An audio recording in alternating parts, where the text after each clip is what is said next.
Good afternoon, everyone. I'm Eric Smith, along with my partner today, Lawton head football coach Wade Waldrop. Welcome to our live broadcast of the MHSAA Division 6 regional final between the Michigan Center Cardinals and the Constantine Falcons. We're on the campus of Gull Lake High School today as we restart the MHSAA football playoffs. Coach, it's no secret that both of these teams have gone through something that we have never really seen before, an 8-week delay. Yeah, I think it's just a continuation of what we've had all year long. The stop and start, everything's pretty unique. I think what you're going to probably see with this unique situation is that both teams' offenses, I think probably will click a little faster than their defenses. But the defense, that big delay, that's something different to come in and play physical football. Yeah, let's just dive into today's matchup here for this regional final. Michigan Center and Constantine have faced off only one time in their history. That was a 2013 district opener that was played at Michigan Center. Constantine came away with a 41-26 victory that day. This year, both of these teams are number 2 seeds in their respective districts and meet today after both knocking off the number 1 seed in the district finals. These two teams do not have any common opponents this year, and both teams' lone loss came all the way back in week 1, which is almost 4 or 5 months ago. On the Constantine side, the Falcons of Constantine have made the playoffs 20 of the last 21 years. Their best playoff run coming in 2004 when they were the Division 6 state title champions. They were also runner-up in 2011 and 2012. Constantine's lone loss was in week 1 to Schoolcraft, who just a moment ago knocked off Jackson Lumen Christi 29-22 in a Division 7 regional final. In the district finals, Constantine jumped out to a quick 28-0 lead on Buchanan and cruised to a 55-28 victory. Their run attack, led by sophomore Braden Clark, really gashed the Buchanan defense for some big runs early, which set the tone and advanced them to today's regional final. Coach, the Falcons really seem to have their T offense clicking right now. Yeah, as you know, I was there for a number of years, and the one thing about Constantine's offense is, they start running it in middle school. They know all their blocks, and I don't think you'll see much different from anything from that today just because of the 8-week delay. Again, I think you'll probably see more of it taking a little bit of time to click on defense. Yes. On the Michigan Center side, the Cardinals of Michigan Center have made the playoffs 8 of the last 12 years. Their best playoff run coming, well, right now. This is their first regional appearance in school history. Michigan Center's lone loss came in week 1 against Hanover Horton. In the district finals, Michigan Center led a good portion of that game, but in the end still had to put together a game-winning drive with just a couple minutes to go. Quarterback Joe Olkowski did just that, capping that drive with a 16-yard screen pass for a touchdown to Brock Saraki with under a minute left in the game. That advanced them to today's regional final. Coach, the Cardinals, they really look composed in that game against a tough Jonesville squad. What do you see on the Michigan Center side? Well, it's obviously that they're well coached. Coach Allen there at Michigan Center does a really good job with these guys most of the year. They play in a pretty tough conference. There's not going to be a whole lot that surprises them in the playoffs because they play that same type of competition throughout the year. They're pretty senior laden. They start 6-7 seniors on both sides of the ball. And when you have that, you do seem composed, and these guys are playing, to play one more week every week. So I would think that they're going to come out and do the same thing today. Well, we're looking for a good ball game today, guys. We're back at it. Your game time forecast is just your typical January MHSAA football playoff weather. A gorgeous 34 degrees and sunny. They've moved the snow off the field. We are about 5 minutes away from kickoff. We hope you enjoy this live broadcast between the Michigan Center Cardinals and the Constantine Falcons.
also in the things that got us here. For the players and coaches, it's hard work between the lines as well as doing what everyone else here should be doing, masking up.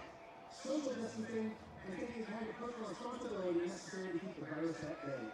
Enjoy the game and remember that nothing beats good sportsmanship. And together, we can beat COVID-19. And now, ladies and gentlemen, the Star-Spangled Banner recalls our past, an ongoing fight for freedom. Freedom of diversity, and our responsibilities to promote respect and equality for all. Let us be united in those efforts today as we join together in the singing of our national anthem.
Welcome back to our live broadcast of this Division 6 regional final here at Gull Lake High School between the Michigan Center Cardinals and the Constantine Falcons. Michigan Center will receive the opening kick. Constantine is in their home gray jerseys with white numerals, white pants, and white helmets. The Michigan Center Cardinals in their away all white jerseys with gray numerals, white pants, and red and gray helmets. Coach, as we kind of dive in here, any key matchups to look out for today? Yeah, I think when you see Michigan Center have the ball, I think the key matchup you're going to have there is Constantine's 4 linebackers having to be able to pick up number 23, Caden Highland from Michigan Center coming out of the backfield. They like to motion away from him and then send him out in the flats. And if Constantine's able to is going to have any hope of stopping him, that's going to have to be a key matchup there.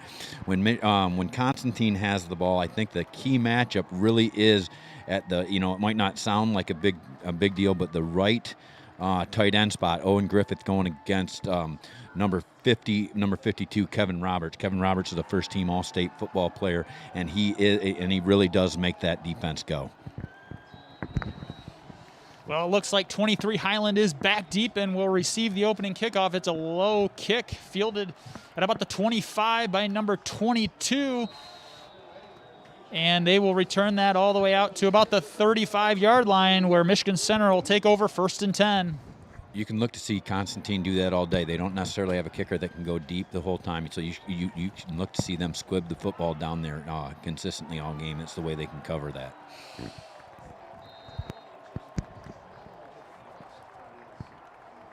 Michigan Center typically comes out in a spread formation. Starting at quarterback, number 11, senior quarterback Joe Okalski. He's had a pretty solid season so far. They're in that flex formation. Most of the time when Michigan Center is going to flex like that, they are going to throw the ball. Very rarely will they run when they're in that flex formation. When we say flex, we're talking about 2 wingbacks sitting right next to the tackles.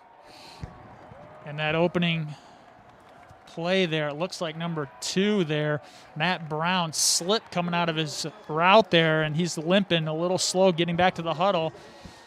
Pass is incomplete. It'll be 2nd and 10 for the Cardinals. Yeah, I think something you're going to see all day is the field might be a little bit slick out there. It's kind of cold. There has been some, there has been some snow. It is definitely going to be field, and it's something they have to get used to. Walkowski with one back to his right. He's got 2 wide left, 2 wide right. He motions. Highland in motion. There's a little pass to Highland in the flat. He's maybe picks up 2 on that 2nd down play. That'll bring up 3rd and we're gonna call it actually 3rd and 10. He didn't pick up anything there on that 2nd down play. Like I said, Eric, right before the kickoff, a big matchup here is those linebackers being able to move from left to right and cover, number 23 Highland coming out of the backfield. He is definitely the guy they want to get the ball to, whether it's running the ball or throwing it to him out in the flats.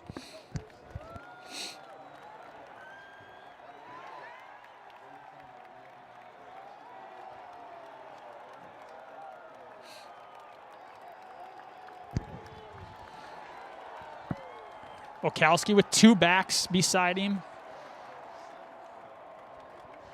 Takes a snap, drops back, looking across the middle, and it was intended for Highland. That's going to be incomplete.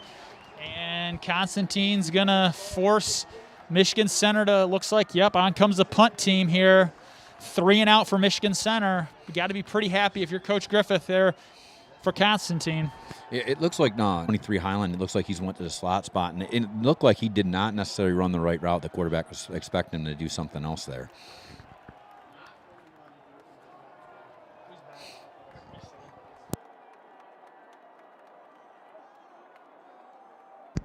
And the kick is up and away.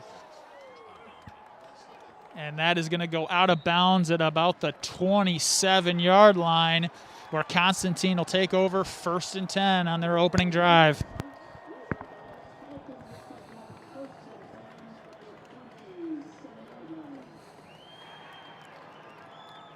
One thing to look at here early, Eric, is to see if Michigan Center, plans on doing some blitzing to take care of the inside runs, the trap game.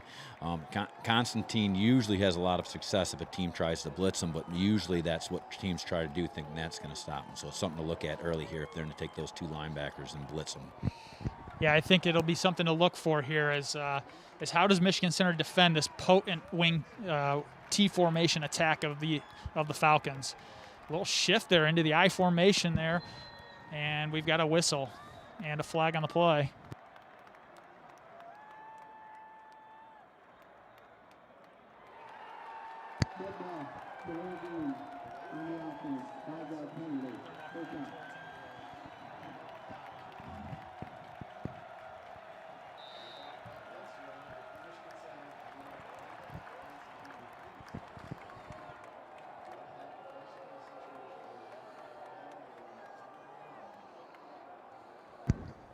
Quarterback Caden Hetmansberger under center for the Falcons. Pitch goes left, looks like to Clark. Clark makes the guy miss, and ball's on the turf. And it is hard to tell who got it. It looks like the Falcons have recovered that, but not after a 1st down for the Falcons there on 1st down. That's one thing. When they're in their T formation, usually they've got an overlapped ball carry there. When they went to the I and they toss it out to him, Clark's not used to necessarily carrying the ball in traffic with one arm. So it's something to look for all day if they're going to stay in that I.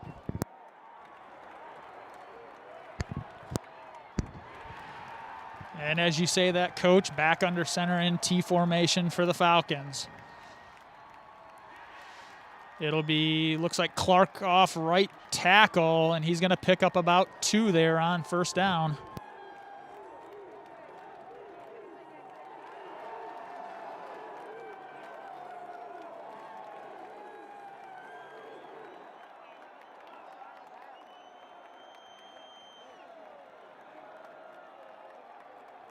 You know, we talked about at the beginning of the game how the all-state tackle Roberts, and he is not in the game right now. Not sure exactly why that is, but if he's not to be there, that's a key loss, and they're probably going to pick on that left D tackle DN spot. First back up the middle, it looks like there, and that's going to be a pickup of about 3 yards there for the Falcons, and it will bring up a third down here. You know, I think Constantine's just trying to look to move the ball. They're not trying not have penalties. They do not. They don't want to stay behind those sticks. Earlier in the day when Schoolcraft played, it was against Lumen Christi. Lumen Christi was moving the ball, but they continually got penalties, and they move the ball much like Constantine. So Constantine's going to try and stay mistake free. Hetmansberger under center, and it's going to be a false start there. And we have 2 guys moving there. It looked like the right tackle and that right tailback. You know, we just talked about penalties, and that's what I'm talking about right there. They can't have those offsides all day if they want to move the ball. Look for some of that. Some of that is the 8-week delay, and they are not necessarily as sharp as they were when they left off. Yes, teams that typically run that T formation, they want to stay ahead of the chains, and it's going to be first back through, and he is stuffed at the line there. That looks like Dumb on the carry, and that will bring up a 4th down for the Falcons.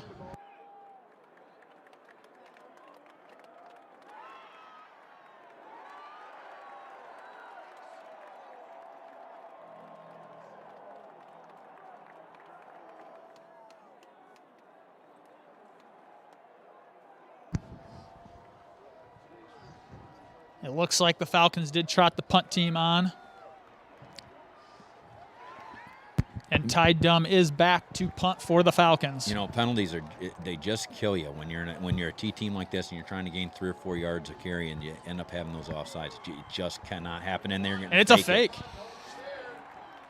And he's going to be just short, and Michigan center dodges one there. It looks like he's a yard short where Michigan center is going to take over on downs at the 49-yard line of the Falcons. And he's going to be just short, and Michigan.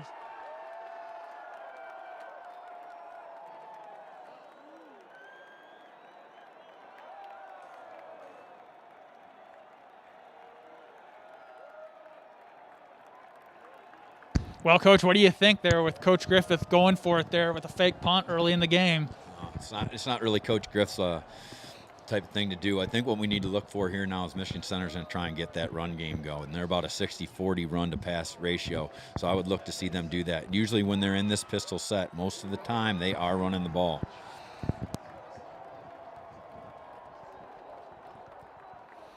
And that is a pitch to Highland going wide right. He's got a little space.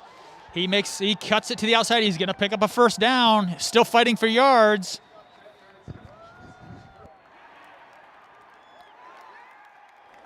And that is a pitch to Highland going wide right. He's got a little space.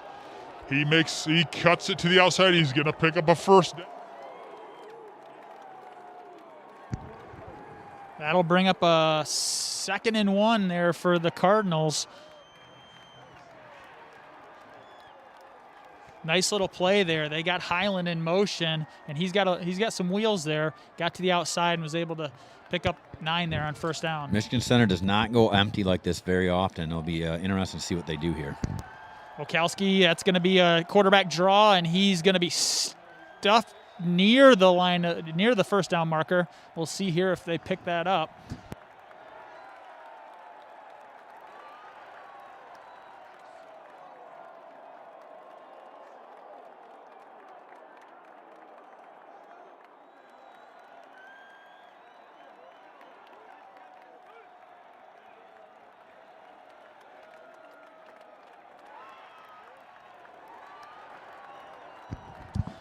It'll be 3rd and short. Corwin in the back directly behind Okowski. Again, in that pistol formation.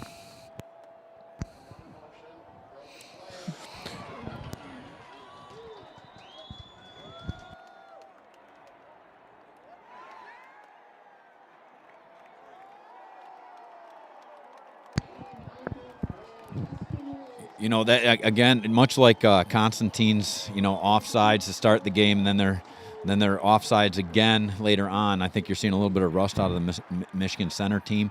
But back in the Jonesville game, I think it was the Jonesville game, they had the same thing where the quarterback opened up, whether to fake there or not, and the fullback just didn't go. I'm not sure exactly what happened there.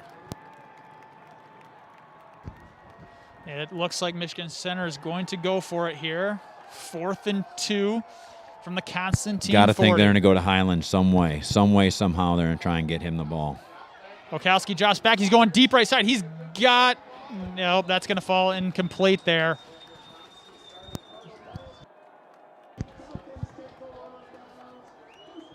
I think you were right, Coach. I think they were looking for Highland, and he didn't have him, and he just kind of threw that one up as a jump ball there. Basically almost like kicking a punt there, thinking maybe flip field position even if it gets intercepted. But Constantine will take over almost right where they started their initial drive at the 40-yard line.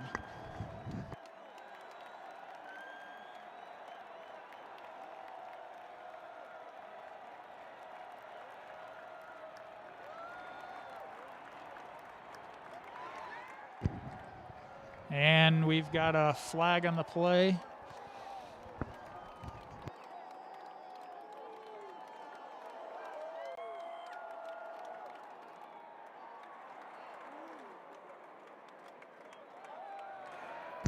And that was a sideline warning there on Michigan Center, so that flag will get put back in the side judge's pocket. And 1st and 10, Constantine at the 40. Hetzmansberger under center. Handoff going left side. Looks like he's going to pick up about 2 or 3 there on 1st down.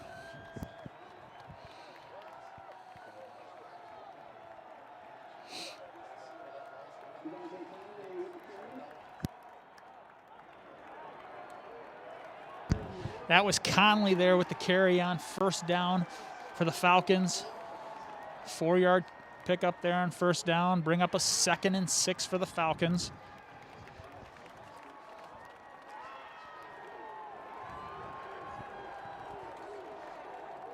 Hetzmansberger keeps it.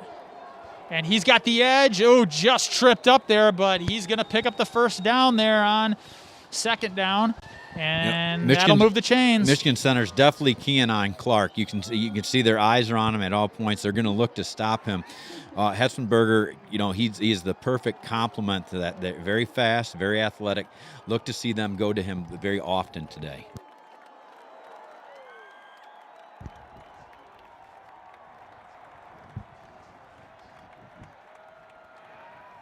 Constantine staying in that T formation. 1st back up the middle, Dumb. He's got it, and he's going to pick up another 1st down. Still fighting for extra yardage there, and a big pickup there on 1st down for the Falcons, and it looks like they're starting to get a little rhythm here offensively. Staying in that T formation. They really are playing. They're playing off of Clark a ton. I guess what really makes that he's going to pick up another 1st. How well they take out their fakes. So they go 10 to 15 yards with their fakes every single play, and you have to honor that. It's really going to come down to whether Michigan Center can handle their responsibilities at every single spot.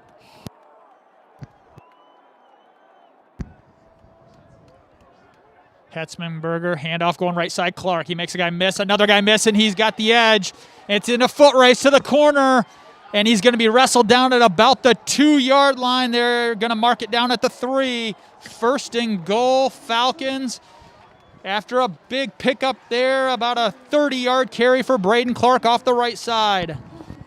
You knew Constantine was going to come back to him at some point. They've tried to play off him a little bit and then, get Michigan Center on their heels a little bit, get their eyes off him, and they come back to him. I mean, you go to your key guy, in spots like that. 1st and goal from the 3 for Hetzmansberger and company. T formation. Handoff looks like it is Clark, and he's going to be just short, down at about the half-yard line there. That'll bring up 2nd and goal.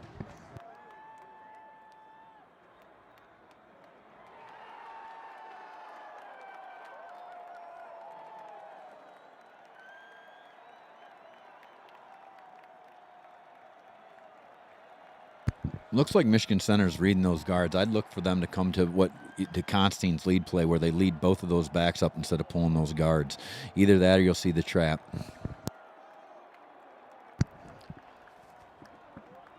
Hetzmanberger to Clark, and he's fighting, and he didn't get across there. Michigan Center defense staying strong here.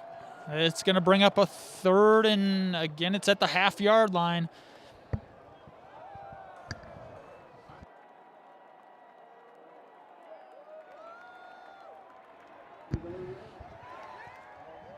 I think everybody knows probably the ball will not be in the air here, Coach. You might see the old sneak here. And Hetzmanberger is going to keep it. You called it, Coach, and that's going to be a touchdown for the Constantine Falcons. They strike first in this Division VI regional.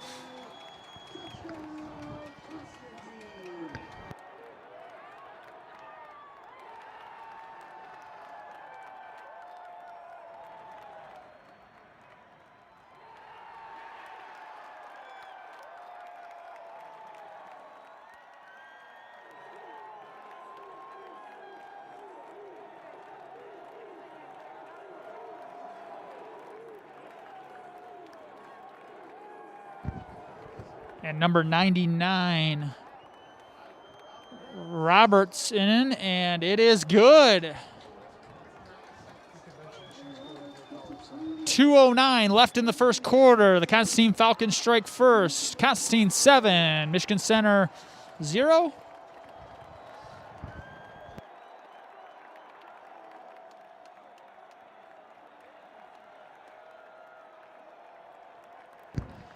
That extra point there was by Kylie Roberts, who is going to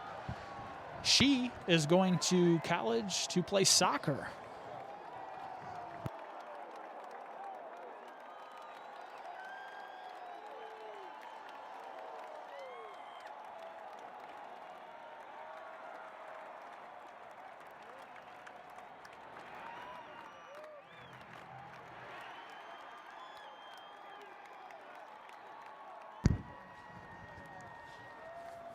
That was a 6-play, 60-yard drive there for the Falcons. It started at their own 40, and they really kind of got that T offense going. They kind of showed that, Coach, they showed that I formation early, and I'm going to go on a limb that just kind of was a quick wrinkle just to show Michigan Center something, and then we're going to come right back at you. Yeah, what I'm sure Michigan Center was doing all week is they're working on their keys. They've worked on what they should be reading, and Constantine comes off. Constantine's going to probably do something at some point to get them off their keys. They decide to do it right off the bat, get their eye level going somewhere else, and their eyes following different things, and they came back to the tee. The other thing that Constantine did that's a little different is they are leading both backs up in the hole often when they're going. Instead of running a power play, they're running more of a wham play with not pulling guards. It is different. And the kick is fielded by 2 there, Matt Brown, and he's going to get it out to about the 43-yard line where the Cardinals will take over. We haven't really talked about it too much, but and I was trying to see what was going to go on here, but it is obvious that Michigan Center has about 3 or 4 guys on both sides of the ball that usually start that are not here today, and they are not playing, and I'm not sure exactly what the reason for that is, but that is affecting. You've got Highland playing in a different spot, and at some point Mitchell Corwin's going to have to get that ball at fullback, and they're going to have to start running that play. It's what they do. Yeah, I don't think we've seen Corwin with a carry yet, and he has 347 yards in the year with 7 touchdowns. He's averaging 9 yards a carry coming into this game. And as we say that, it's going to be Corwin off the right side. He bounces it, and he's going to get rustled down after about a pickup of 1 or 2 there. It'll be 2nd, and it looks like 8 for the Cardinals. I think there's a key drive for Michigan Center, and when it's a key drive, you kind of got to get it to your horse. That ball has got to go to Caden Highland probably the next 2 or 3 times. They've got to get him the ball some way, whether that's pass or run.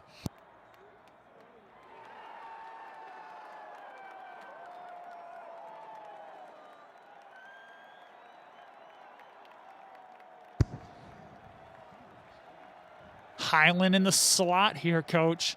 Okowski at quarterback. And that's going to be Okowski keeping it off the right side, and he's going to, and the ball comes out late. Was he down? It looks like the back judge calls him down, and the Cardinals will retain possession there. Looked like Constantine was probably thinking the same thing I was there and try and get the ball. Michigan center fakes it to them, lets the quarterback take it. Not a bad play call. Like you just said earlier, Coach, big play here for Michigan Center. Looking to at least flip the field position, and it is a key third down here for the Cardinals. Look for him to motion and maybe throw it to Highland out of the backfield. It's going to be option left, and Constantine read that perfect.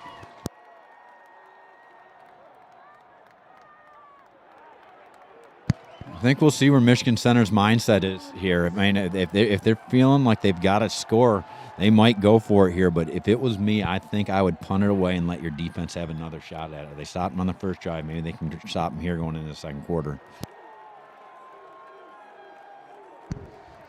Well, that will end the first quarter, and the Constantine Falcons lead 7-0 over the Michigan Center Cardinals. We will be back with you momentarily.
As we start the second quarter here, Michigan Center looks like they are going to punt here on 4th and 10. Dalen Hinkle back to punt for the Cardinals. And he gets off a really good punt there. And it just misses a Constantine defender. And it's going to be down at around the 20, where Constantine will take over 1st and 10.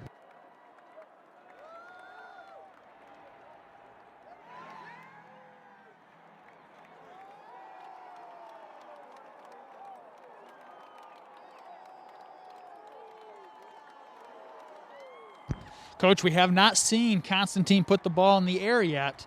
They might try and sneak a back out right now and hit a home run play. Yeah, I don't know if we'll see him throw it downfield, but we might see a screen here. I formation, pitch left. Clark coming at you. And he's fighting for extra yards, and he's going to pick up 11 yards there on 1st down. Constantine has, a lot of athletes. So they're going to start tempoing it now, and they're coming right up to the field to go. Constantine has a lot of athletes they can throw at you. I heard a guy say in a clinic last year that, wing T football doesn't get athletes. Constantine has athletes. They do have athletes. And it looks like we're going to get a false start on the Falcons. And they'll walk that off 5 yards back. Like I said earlier, they've got to stay ahead of if they're going to run, they've got to stay ahead of the chain so that they can do what they do. Handoff up the middle to Dumb there, and he's brought down at the line of scrimmage. And it's going to be a 2nd and 15. Not what Coach Griffith likes to see when he looks across at the chains. You know, they're going tempo here. It's a little different. They're speeding up a little bit. At some point, those Michigan Center D linemen are going to get tired. They can't just keep going fast like this. At some point, something's going to spring. It's going to be sophomore Braden Clark there, and he's going to fight forward and pick up about 3, and that will bring up a 3rd and 12, we're going to call it, for the Falcons.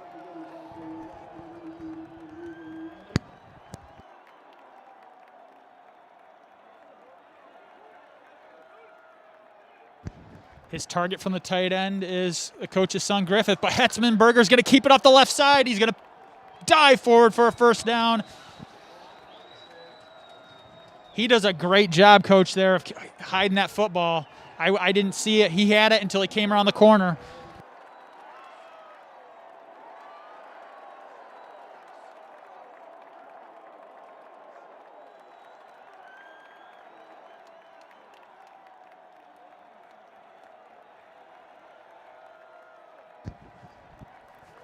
Clark going right. He cuts it up, makes a spin move. Man, he's got some quick feet there, and he's going to pick up about 8 on first down.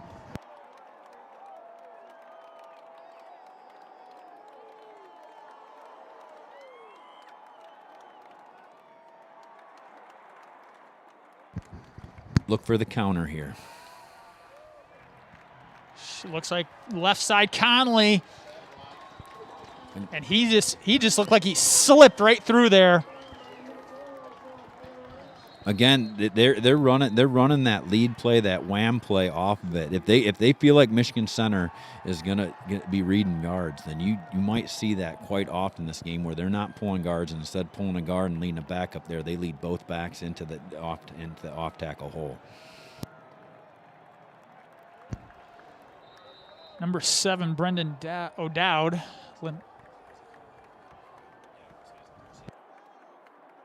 Sorry, that's for Michigan Center.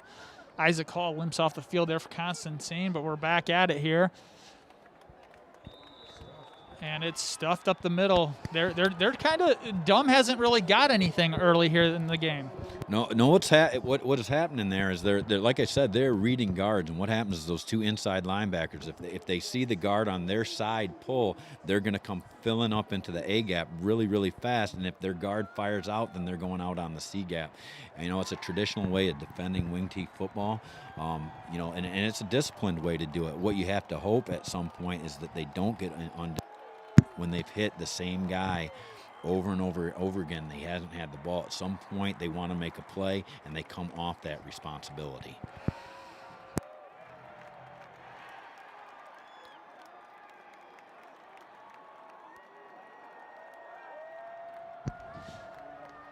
Constantine calls a timeout, and Coach Griffith wants to chat with his offense here.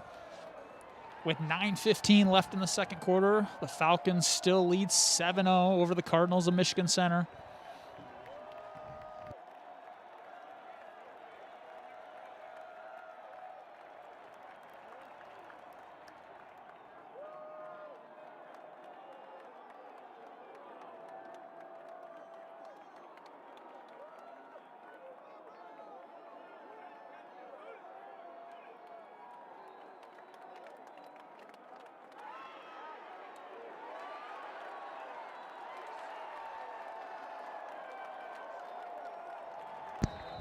Here we go, 2nd and 11 for the Falcons. Hetzmanberger under center. It's going, and he's going to pull it and keep it. He's got room up the left side, and he's pushed out of bounds at about the 20. He's awfully slippery, Coach. Yeah, he is. If you're watching Michigan Center's linebacker, and that's the thing I'm watching the most, is what are their 2 inside linebackers doing? And their heads are starting to bob and weave a little bit. They are definitely searching for the ball, and if they keep doing that, it is going to be a long day. They got to get on the reads and stay on the reads, and that cornerback has got to come up and support on that keep play, because it doesn't look like they've got anybody responsible for the quarterback. T formation for Hetzmansberger. Handoff, power right side, Clark, and he's going to be wrapped up there by number 50 for Michigan Center. Great defensive play there by number 50. It was a decent play, but it looked like Clark started to come off that lead. If he would have just followed those backs up into the C gap, you probably would have saw him break it there. He looked to cut inside, and they were filling that gap hard. Looked like number 50 there, Heath on the tackle for the Cardinals. It'll be 2nd and 11 again here for the Falcons. They might try and get that trap again going right here. Power left side, Conley. Again, they're not running the traditional Constantine power play where they're pulling that guard. They're leading both the fullback and the halfback up in the hole and letting the opposite halfback fill it. It's something that you'd see out of Delton. Saugatuck runs it quite often. It's more of their type play. Usually you're seeing guards pull them when you see Constantine play. Bring up about a 3rd and 5 here for the Falcons. Hetzmansberger, long count. Handoff stuffed again. That's number 5, Dumb, and he's been stuffed. They're really stuffing that fullback.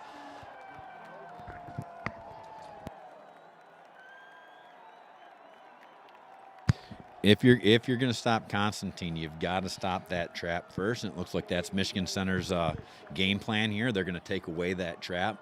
I think it's pretty disciplined. And, at some point, it's 4th and 5. I think that what you do here is you get it to your horse. You've got to get it to Clark some way, somehow. And as Coach has said, look, maybe counter to Clark. That's going to be Conley, and he's wrapped up. And what a play there by the Michigan Center defense. Number 20 and number 58, it looks like they're leading in on the tackle.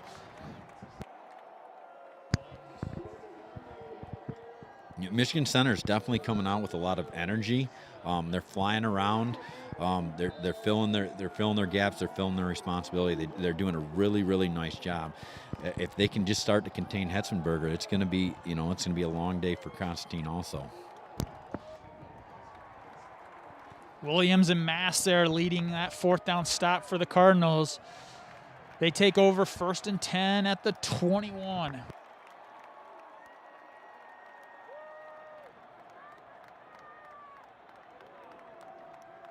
And we've got a flag by the back judge.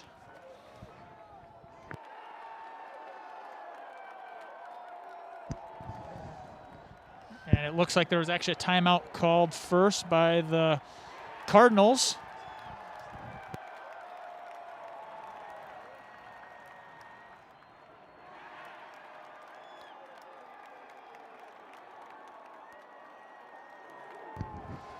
Coach, that was a key stop there for the Cardinals.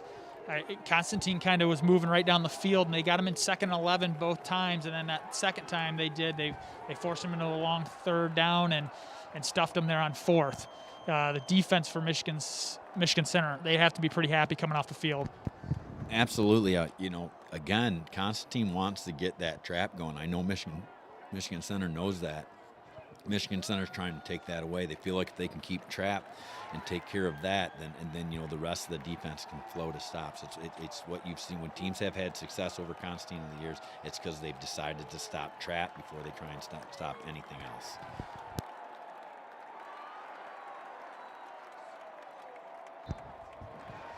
Okowski in the gun, one back next to him. He's going to fake it. He's going to throw a deep ball on a wheel route. It's wide open. And he's just gets tripped up at about the 30-yard line. But that's Corwin coming out of the backfield. And he didn't have a guy within 10 yards of him.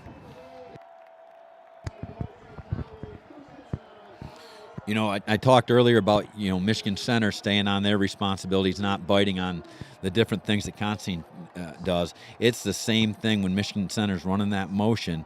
They haven't necessarily went to that motion when he's went through. They're looking for him to get some sort of bubble route out of that, and they wheeled it up the side. Coach, other than that fourth down play, Okowski really hasn't taken many shots down the field. That kind of was the first big one. He's got trips to his right, one back to his right. They're going to move the pocket to his right, look in the flat, and he was hit as he threw, intended for Brown out there.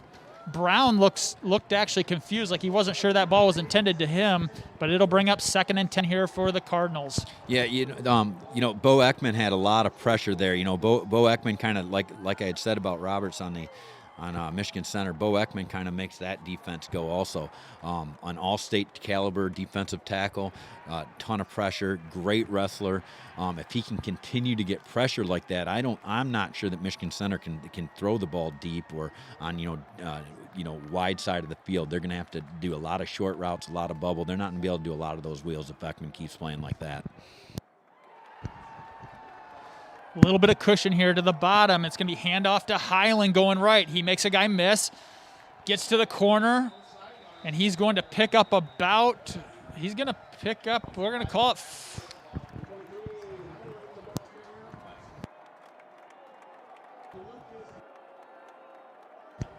And actually, there is a flag on the field there, so let's.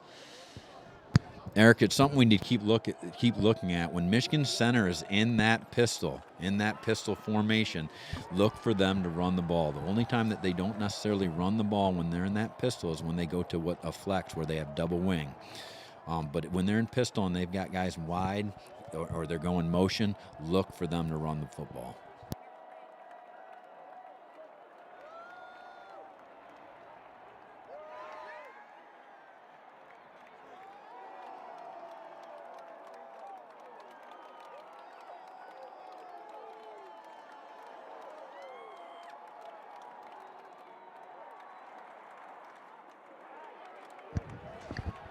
Chop block called on the Cardinals, 15-yard penalty, so it's going to be 2nd and 25 from the 43. Okowski drops back, steps up in the pocket. He's looking deep left. He's got a guy in the corner, and there's a late flag, and he's got to get his Connolly has got to get his head turned around there. I mean, it's like he's beat a little bit there. He is getting the phase. He's got his hand up, but he's got to get his head turned around there. If he gets his head turned around there, he might be able to make a play on the ball, and that wouldn't be a pass interference. But with him just not turning his head around, he runs right into the receiver for a pass interference call.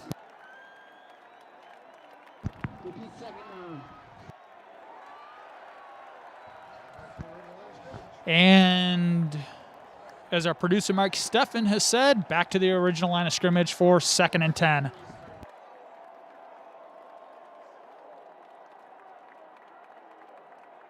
.5:42 left in the second quarter here in this Division VI regional final. Okowski with two backs beside him. Look for the ball to get to Highland here. Highland left side, power, and they're going to pick up a couple, try and make it a manageable 3rd down here. With all the guys that Michigan Center seems to be missing and having to move guys around, you might see them do this more and more when they go to a two-back set or what we would call 21 personnel to be able to get the ball to Highland because he's had to play slot when they're in one-back sets. So they might go to two-back sets so that they can get him in the backfield to get him the ball running it.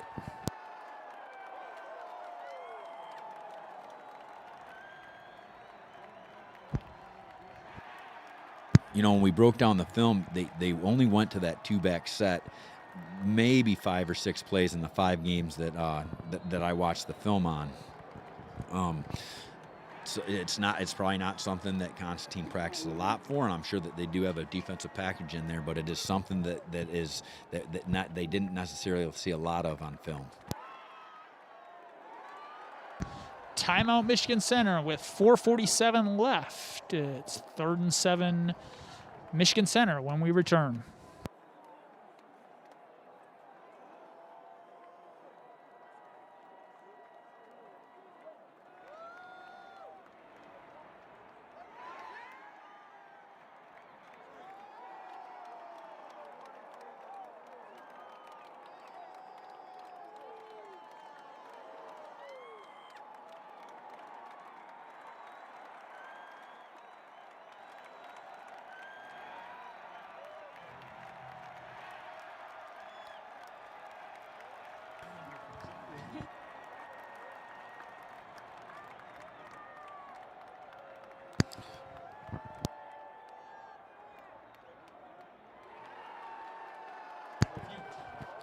besides the one big play, Constantine pretty much has stopped Michigan Center. They've got a veteran defensive coaching staff with Mike Tully and Darren Vandenberg, and Coach Edwards.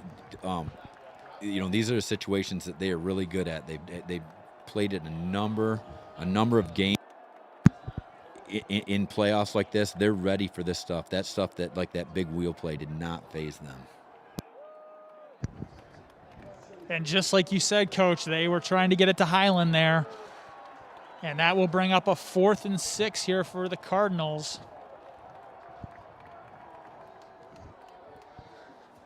Ball on the left hash, wide side of the field towards the screen.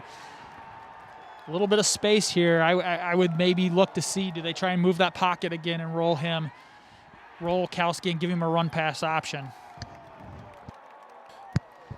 Highland's in that backfield. I'd look for him to motion one way and throw it to Highland out the other side. Corwin in motion to his left. Okowski drops back. He's got both of them. He's got Corwin on the sideline, and he's knocked out of bounds, and they're going to say he was pushed out. There it looks like 22, the quarterback, Hetzmanberger, who pushed him out, and the Falcons will take over, 1st and 10.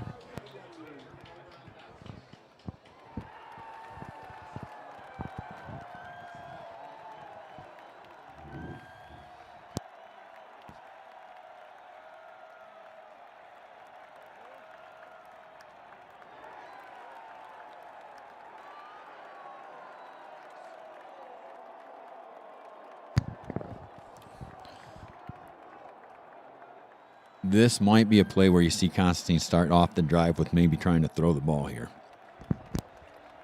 Hetzmanberger, pitch to Clark, coming to your screen. He's got the corner. There's a block. There is a flag on the play. He cuts back. He's going to be wrestled down at about the 35, but there are actually 2 flags, and Michigan Center players are pointing that it's coming back.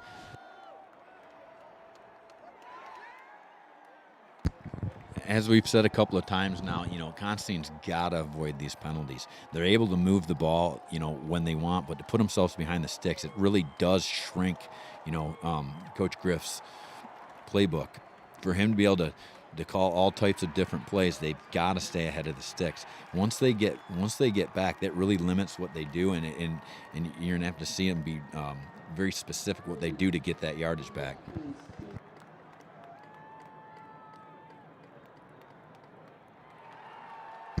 And it was a holding call there on the Falcons after the walk-off. It'll be 1st and, we're going to call it 1st and 14.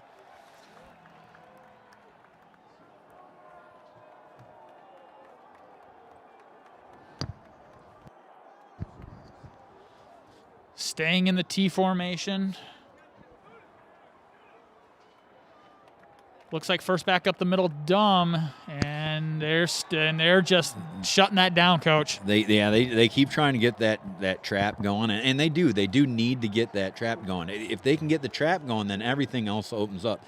If Michigan Center feels like that the trap is not a threat, they're going to be able to really lock in on Clark. But Dumb has got to break something loose on that trap. The guards have got to seal, but they are compressing hard on that trap.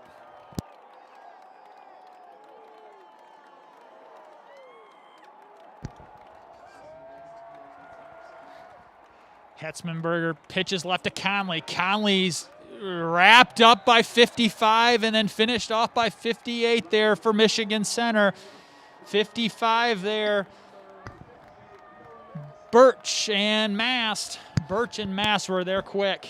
Conley had nowhere to go, and it's going to be a long 3rd down. And just like you said, Coach, not what Coach Griff likes in his playbook to be looking at. No, and I know I've said it a couple of times, but this is a point where Coach Griff likes to get a screen in at some point here. Look for the screen, maybe a power pass out to the right, trying to get it to Juice Griffith. His son's the tight end number 40, leading kind of receiving tight end for them. Hetzmanberger rolls to his left. He is a lefty. He sees some room, and he's going to be knocked down at about we're going to call it the 32. And he will be short of the first down, which will bring up a 4th down and about 4 for the Falcons. Coach Griff's got to be a little frustrated at this point with the penalties. If it wasn't for the penalties, they'd be able to run their stuff, be able to move the ball. But I mean, they're behind the sticks. It seems like every drive. And again, that's the rust of that 8-week layoff. They're not necessarily used to this situation. Coach, they're going to go for it here on 4th and 4 from their own 31. T formation. Hetzmanberger points to his left tight end. Off sides. Nope, going to go for it. And Hetzmanberger keeps it, and he's got it up the left side. He's really been gashing him there, and especially on the left side, keeping that. He holds that in there for so long, Coach. Is that a read play there by him, or is that a design play, and he's just staying in there? No, so when they run that keep, they're faking the power play, and the way that, that Coach McGee, the running backs coach, teaches that is he teaches that running back to wrap around him and slingshot it out so that they've got to sit. It locks the feet of the linebacker, and he pulls it out, and the ball's not even seen. First down for the Falcons. 1:40 left in the second quarter. Handoff Conley going left. He's going to pick up about 3 there on first down. Clock is ticking. Conley's getting the ball a little bit more than I expected. Now, I'm not saying it's a surprise, but Conley didn't play the last 3 games of the last 3 games they played before this game. So it is a surprise that he's getting the ball so much. Handoff left, Hetzmanberger, and he's going to dance out and smart play there by him. Instead of cutting it back, trying to pick up a couple extra yards, he gets out of bounds. Heads up play there by the quarterback. Yeah, I'm sure many of you know that I am pretty close with the Constantine staff, that I coached on them for a long time. So I've watched most of their games over the last 2 years. Hetzmanberger, just the maturity and the growth he's shown over the last year, it really is, really helps this Constantine offense go. And he is only a junior. Young Constantine team here overall. 1:13 left. It's pitched to Clark going right, the sophomore. He makes a guy miss, and he's in a foot race to the corner, and he gets out of bounds. And they're just using the out of bounds basically as free timeouts right now. And they've got the chains moving. 1:04 left in the second quarter. First down, Falcons. He's just, Clark is just so good at staying patient as he moves out on those sweeps. And I think, that's become more of Coach Griff's offense since last year, as he's realized that Clark is so good at that. Rushed for over 1,300 yards in the regular season with 13 touchdowns. And a lot of that doesn't do with just pure speed. It's just the patience as he does. It's almost like a zone scheme they're running out there, and he looks to cut back.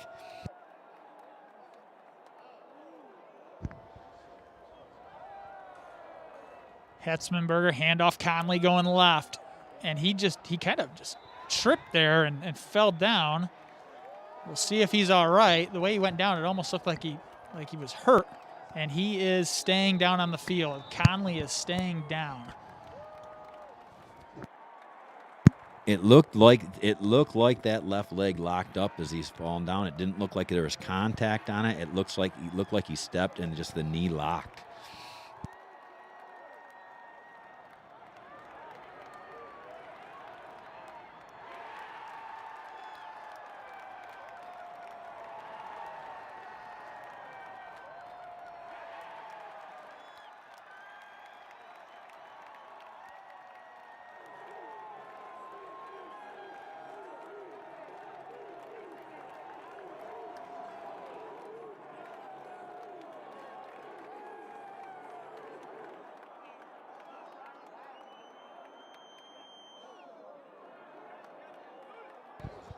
And it looks like they're looking at the left leg there. He's moving it, so that is good. It's cold. It's 34 here, but it feels like probably 25 out. That field's probably pretty firm as well. And he's going to get up and just try and walk it off here. You never want to see anyone get injured, but the one good thing about Constantine is they've just got a stable of running backs. Like I said earlier, a lot of people don't necessarily like wing T. They don't think that you can get your athletes out to play it. Constantine has a ton of athletes on their team. That's just not true when you say you don't have athletes that will play the wing T. They have a lot of athletes, and they can just roll in running back after running back. Well, and it looks like it's number 9, who actually was a starting running back for him in that district final. That's Hagenbach.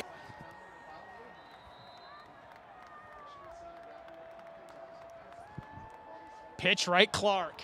He's got blockers ahead of him. And he's going to get out of bounds again. Heads up play by Clark, just getting to that sideline, and he picks up a first down.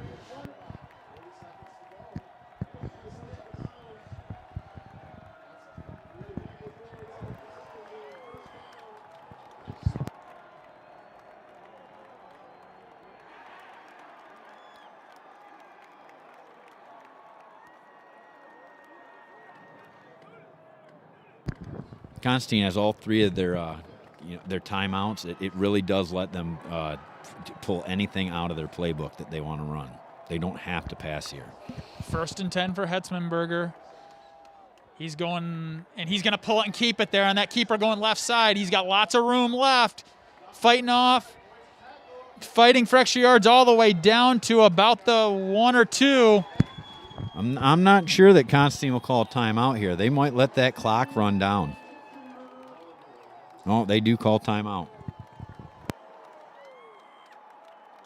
It'll be 1st and goal from the, it looks like 1 there. Hard to see here from the angle we have in the booth. I think that timeout out of Coach Griff as they come down, the clock had stopped with the first down. I think the timeout has more to do with making sure that everybody's on the same page. They understand what they're going to try and do on this series. They've got 29 seconds.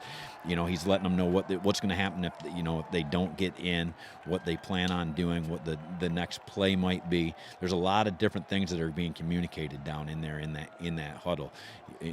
Coach Griff is really good at picking times like this to do things like timeouts when you might not expect it. He wants to make sure that he is in control throughout this process at the end of this half. Well, with 29 seconds left and 2 timeouts in their pocket, 1st and goal from about the 1. It looks like he's going to have full control here over these. They'll have 4 shots at it if he wants them.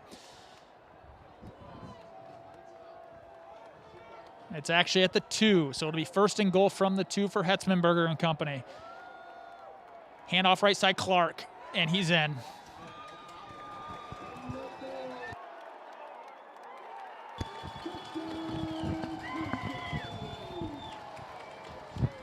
There's someone in the backfield there to make that stop, but if you're going to play Clark high like that, you're just not going to make a tackle on a quality running back like Clark like that.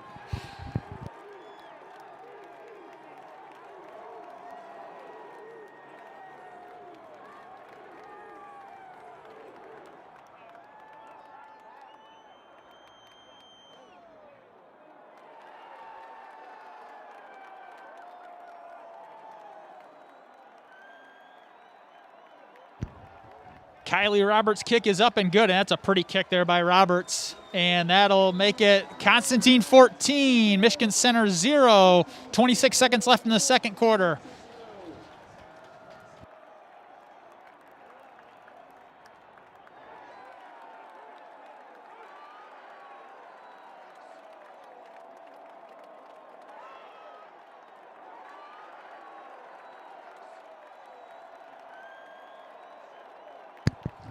I think you're probably seeing Constantine squib that ball down again, not getting it back to that back level. The one thing they cannot have happen is there cannot be a return for a touchdown here.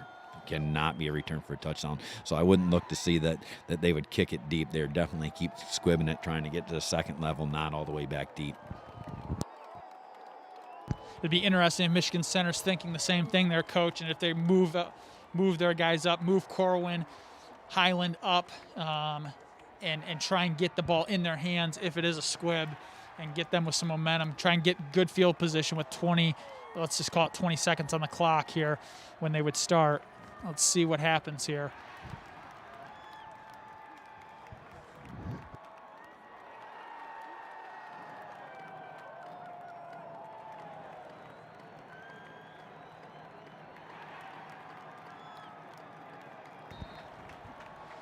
Dumb to kick, and it is a squib. It bounces, and it's fielded about the 32 for Michigan Center. Dances up the field, and he's going to be brought down at about the 40.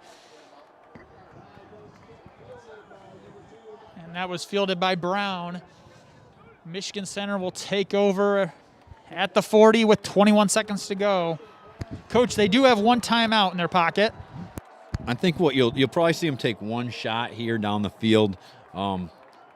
If you know there is only 21 seconds, so you might see him take more than one shot. But I wouldn't be surprised if they try and throw it down there one time, and then if not, they run the ball and try and get it, run that clock out. Thing is, Constantine gets the ball to start the second half. They might feel like they got to try and make something happen here. A lot of cushion, three deep here in the secondary for Constantine. Okowski drops back, hits the underneath route to number 22, and he's wrestled out of bounds. Clock will stop. That takes 6 seconds off, but they don't have to burn a timeout there.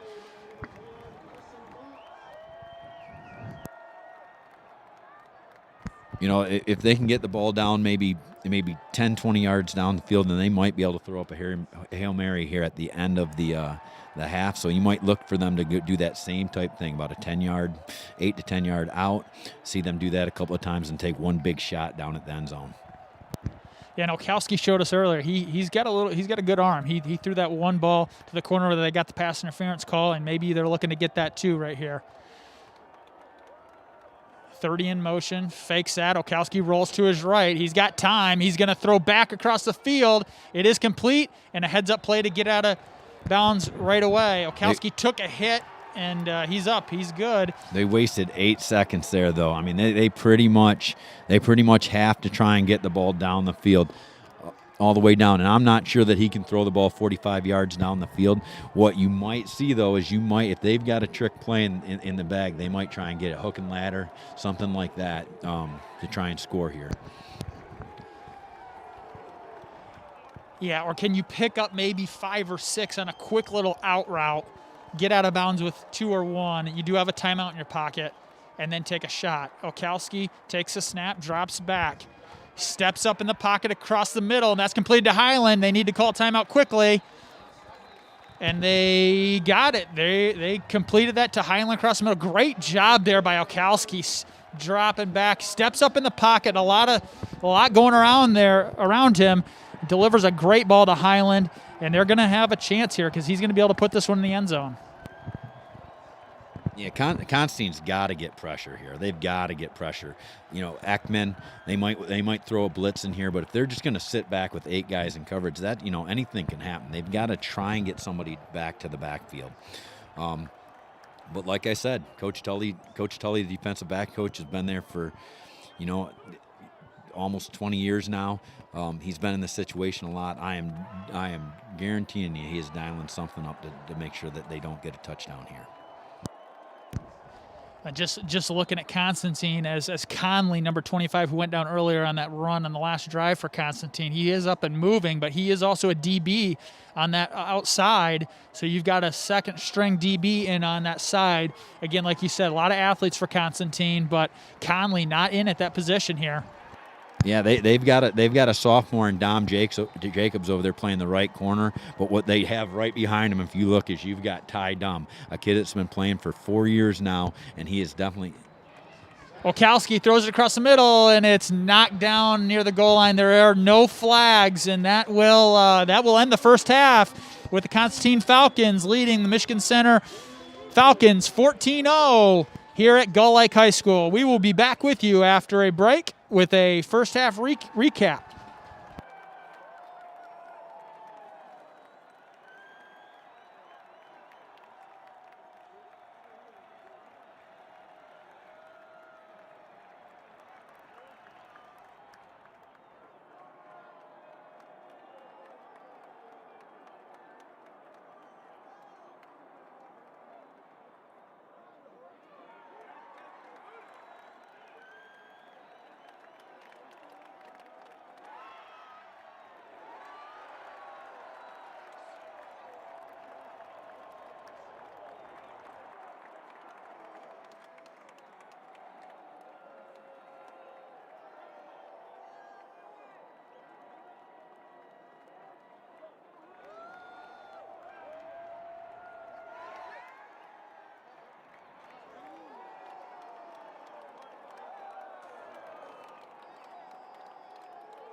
All right, welcome back as we'll recap the first half here. Coach, I'm just going to kind of throw a couple stats and some takeaways that I saw looking at the stats here. You can see on your screen, but almost 2 times as many plays Constantine ran there compared to Michigan Center, so they really controlled the ball. We don't have time of possession, but there's no doubt they owned the time of possession there in the first half. 4th downs, Constantine picked up 2 of their 3 on 4th downs. Michigan Center 0 for 2. Rush yards, 239 to Constantine. Michigan Center -4 rushing yards. Total offense, Constantine 239. They haven't even put the ball in the air yet. Michigan Center 93, 81 coming through the air, 81 through the air there. So, Coach, first half takeaway. Well, I think we talked about it a little bit. It's not surprising that Constantine's had the ball so much. The penalties are going to hurt. I don't think, if they keep doing that, if they keep doing those penalties, they're going to let Michigan Center, stick around a little bit. If they can get more efficient with the ball, I think that you might see them pull away. But a lot of it's going to just come down to execution without the penalties. Yeah, and Michigan Center, they just really haven't looked in sync, with that spread offense. And it looks like we've said, they're missing a couple key guys. But still, does one half kind of, they get their feet under them? Are they able to put it together? They really need to put together a drive. But most importantly, as you know, Constantine gets the ball to start the second half. Yeah, I have no doubt. Coach Allen's a really good coach. I have no doubt that he went in and he made his adjustments. That they're, I think the one thing he's got to do is he's got to get the ball to Highland. That is their horse. They got to get him the ball.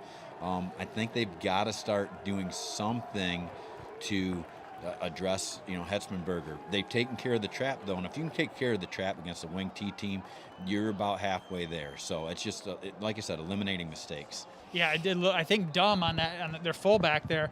He's maybe picked up a handful of yards all night. They've really stuffed it. They've done a good job there. Yeah, one thing I would look for on that, though, is I allude to it a little bit in the first half, is that it is obvious that Michigan Center's linebackers are reading guard. They're coming down hard on those A gaps. You might start to see Constantine maybe running that fullback inside without a pulling guard, and that might open up the inside for him. Yep. Well, we will be back with you momentarily. We're a couple minutes away from the start of the second half. Thanks for tuning in.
Welcome back to our live broadcast of Division 6, MHSAA High School Regional.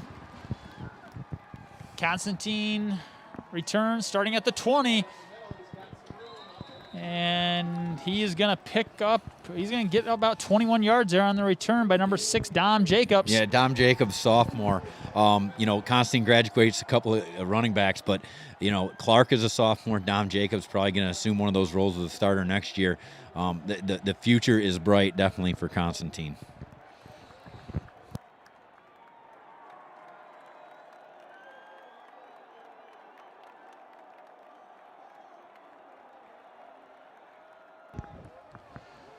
First and 10 for Hetzmanberger here. Let's see if they try and get it to Dumb. Handoff left. Is that Conley back in? Conley's back in. Ooh. No, is that Conley there? I'm not sure on that one, Wade.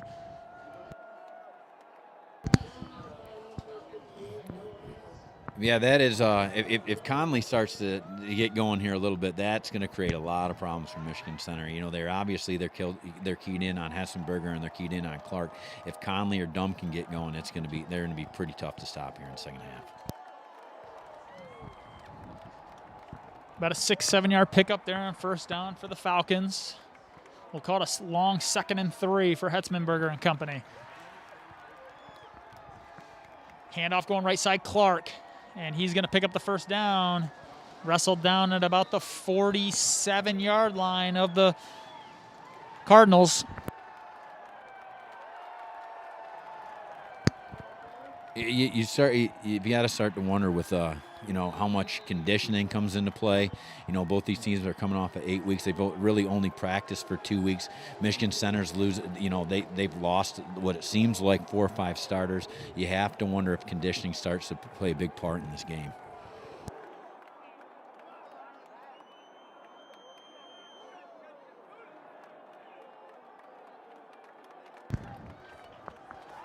Constantine T formation.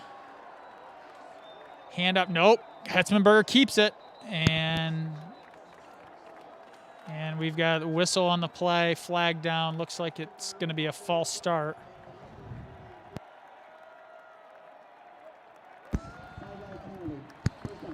Coach Griff has got to be getting frustrated. I know it is something he addressed at halftime. He had to win at halftime and talked about penalties somewhat, and they again start off this series with a penalty. They cannot play behind the sticks the whole game. Well, Coach, they are going to be behind the sticks here. 1st and 15 from the 47. Hetzmanberger under center, T formation. Handoff right side, Clark. Makes a guy miss. And he's going to pick up about 8 there on first down. Man, he put a foot put a foot there in the ground and just cut immediately up to the inside there. He's pretty quick there for a sophomore. He's real patient. He saw the hole open up, and he can go from a stop to full speed right away. He saw that hole open up, cut it up inside, and got about 4 yards there, or about 9 yards, I should say.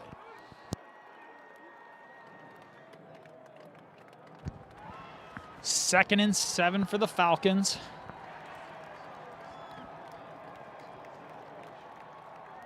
Handoff looks like to Conley going left, and it's strung out, and he's going to be, it doesn't look like he picks up anything there. That's a good play there by Michigan Center on second down, forcing Constantine into a long third down. Constantine has a pretty young line. Michigan Center's linebackers are doing a great job, but a lot of that has to do with Michigan Center's line. They're really holding their gap. They're allowing those linebackers to come up and fill holes.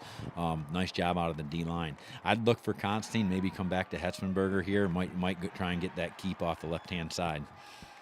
But Coach Griff's known with 3rd and long. He's kind of a trap kind of guy. 3rd and 7 for the Falcon. Hetzmanberger, handoff Clark. And he's going to get it. He's going to fight forward. Tough run there for the Falcons. But Clark picks it up on a long 3rd down. It'll be 1st and 10 at the 35 for the Falcons.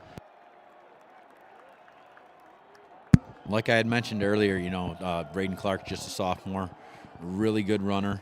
one of the premier backs in the state in Division 6. One of the premier runners in the SAC conference. You have to put him and Jake Roof right up there as a couple of the best backs in the SAC conference in Southwest Michigan.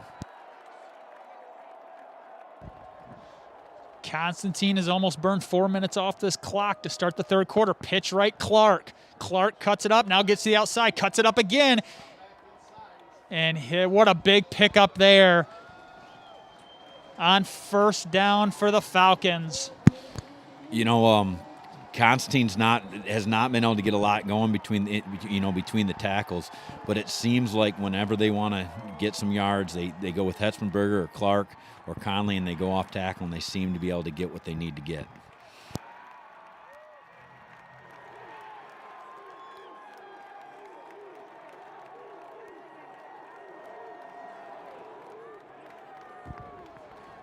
Constantine stays in T formation. They've not gone back to that I formation here in the second half. Handoff left side. That looks like Hagenbuck. That's another sophomore there for Constantine. Number 9, Lucas Hagenbuck. 17-yard touchdown run there for the Falcons. Like I had said earlier, you know, Constantine can just roll in a number of backs. You know, whether that's Dom Jacobs or it's Lucas Hagenbuck, they just roll them in one after another. And I know, you know, that's been the story with Constantine for years. You know, the next guy just steps up, so they put him in there. You know, Connolly's hurting a little bit. They put him in there for Connolly, and he runs the play perfect. And they're saying that kick by Kylie Roberts is no good. So it will be with 7:19 left in the third quarter. Constantine Falcons 20, Michigan Center Cardinals 0.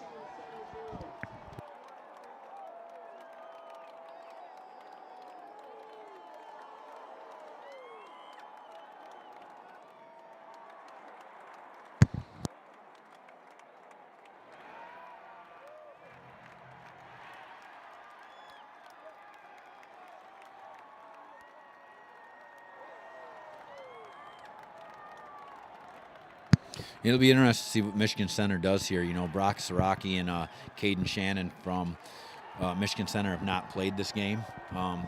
Two of their key players.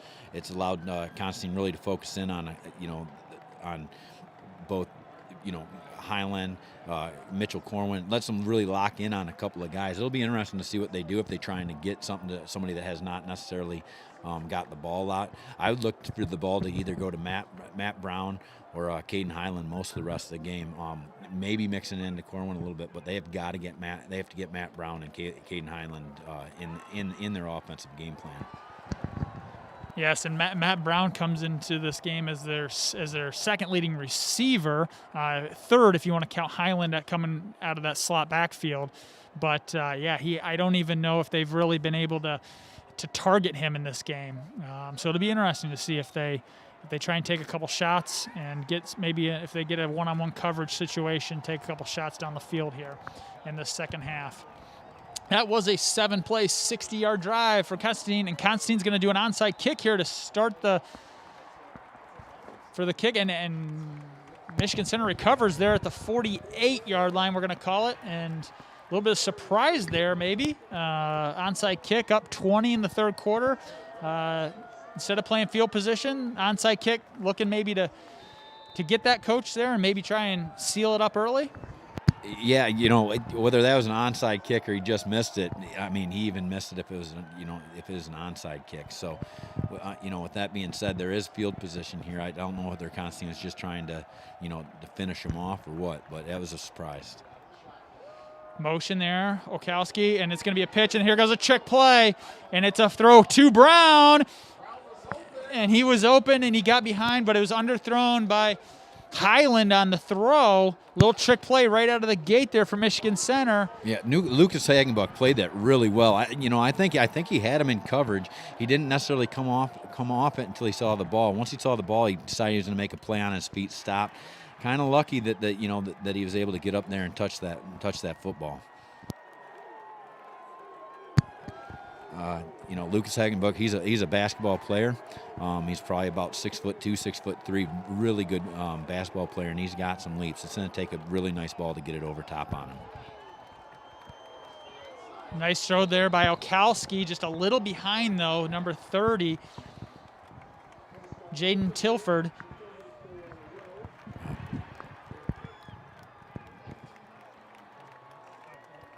Intended, excuse me, there for Rowe, not Tilford. And that will bring up 3rd and 10. They're coming out firing. They've slung it around here a little bit, and will be, you know, they haven't gone empty here. They've always had a back in the backfield. Do you look maybe, Coach, to go 5 wide and really try and spread it out? You know, I think they can do that. I mean, they've got to be cognizant of that pass rush, though. You know, they've got to keep the back end somewhat to at least keep them honest.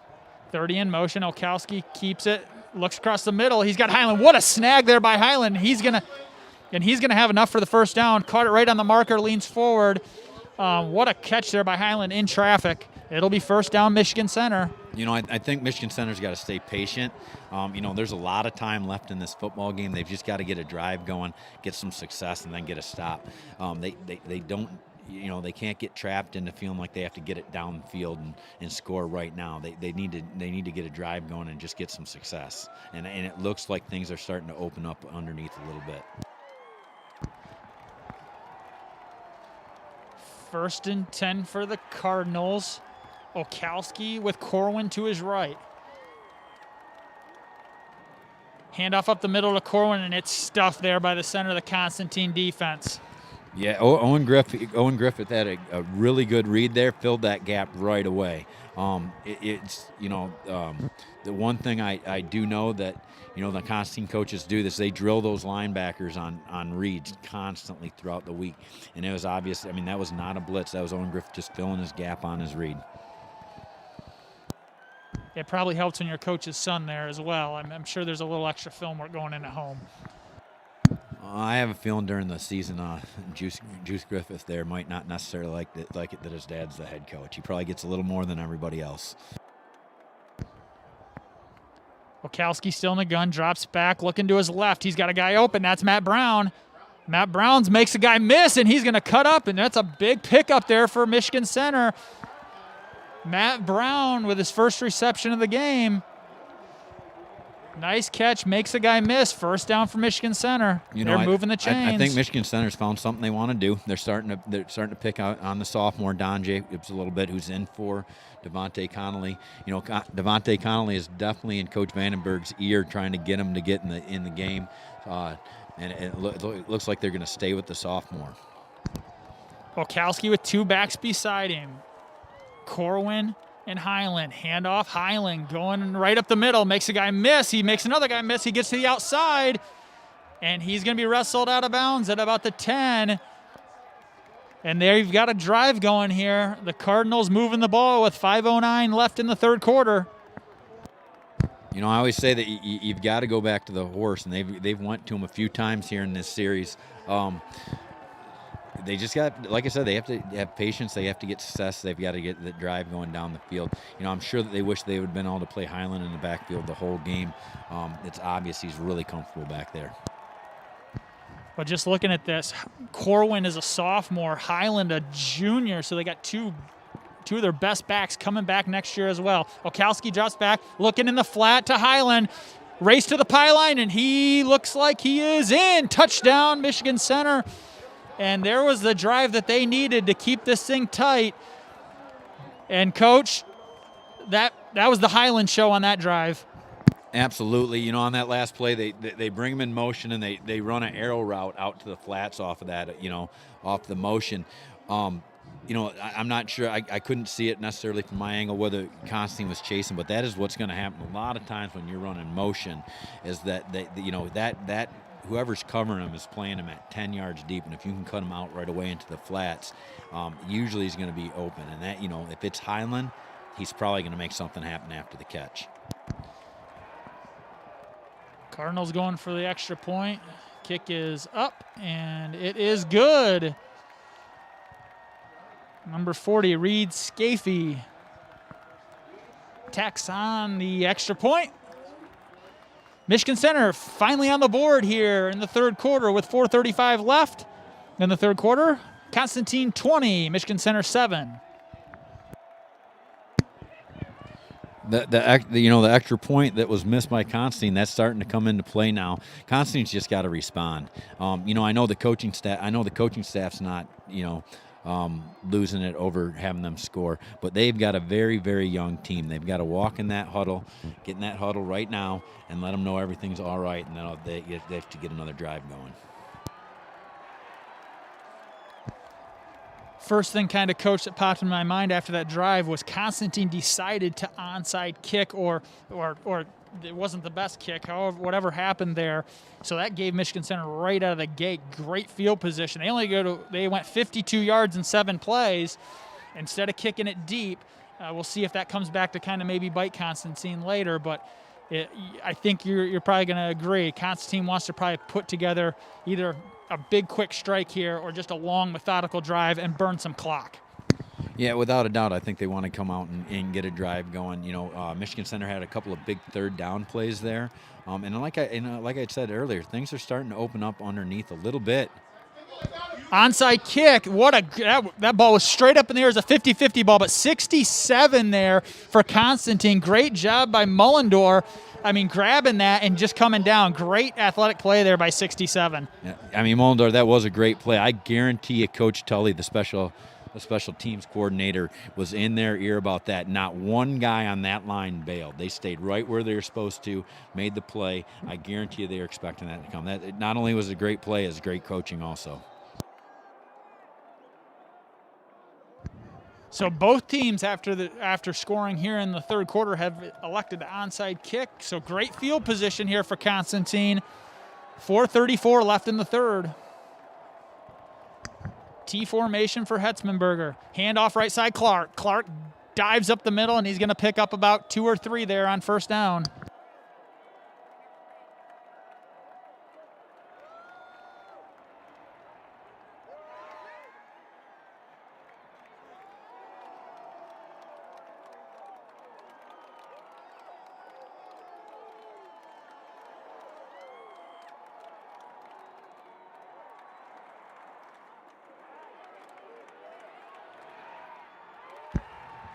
Second and 7 for the Falcons.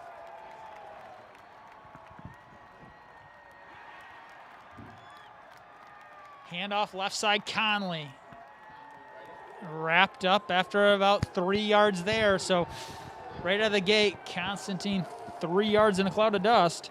Yeah, I'd have to believe this is 2-down territory here. I think they're in a position where they're probably they realize they've got 2 downs to get the first down. They're probably not too worried about trying to get it right here. Just try and get some positive yardage and come back on 4th down and try and get that first down. Michigan Center had some key stops in that first half on 3rd down. They're going to need one here. Handoff right side, Clark. And he's going to pick up the first down going off that right side.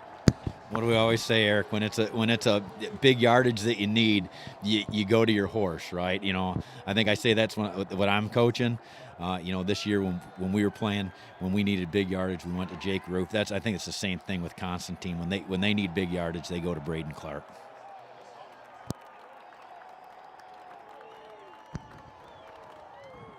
First down for the Falcons at the 38-yard line of Michigan Center. Putting together a little drive here with 2:42 left in the third quarter. Hetzmanberger takes a snap, handoff. No, he pulls it. He's really good at pulling. He's chased down by Corwin from the backside. That's a great job there by Corwin.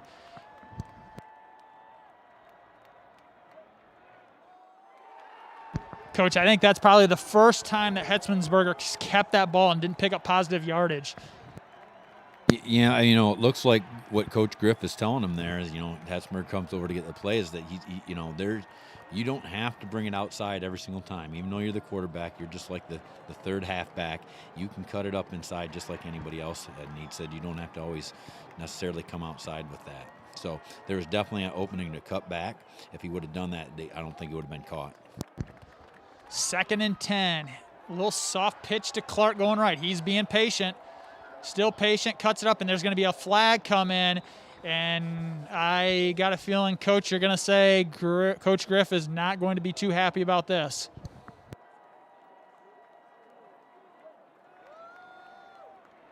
Yeah, it looks like the left tackle for, Constantine had a hold there. And the bad part of that is that play was way past him. He didn't necessarily need to reach out and hold there. The play's all the way to the other side of the field. He has a lineman that's chasing down some 10 to 15 yards away. Coach Griff has got to be getting a little bit frustrated. You do have an 8-week layoff, but at some point you start to click. At some point you get a little bit efficient, and you can't use that 8-week layoff as an excuse. At some point you got to start to click. And for the first time tonight here in the stadium, a little bit of noise here in the stands from the Constantine Falcon faithful. Long 2nd and 19. Hetzenberger keeps it, goes straight up the middle, and he's going to be wrapped up. But he does pick up about 2 or 3 there.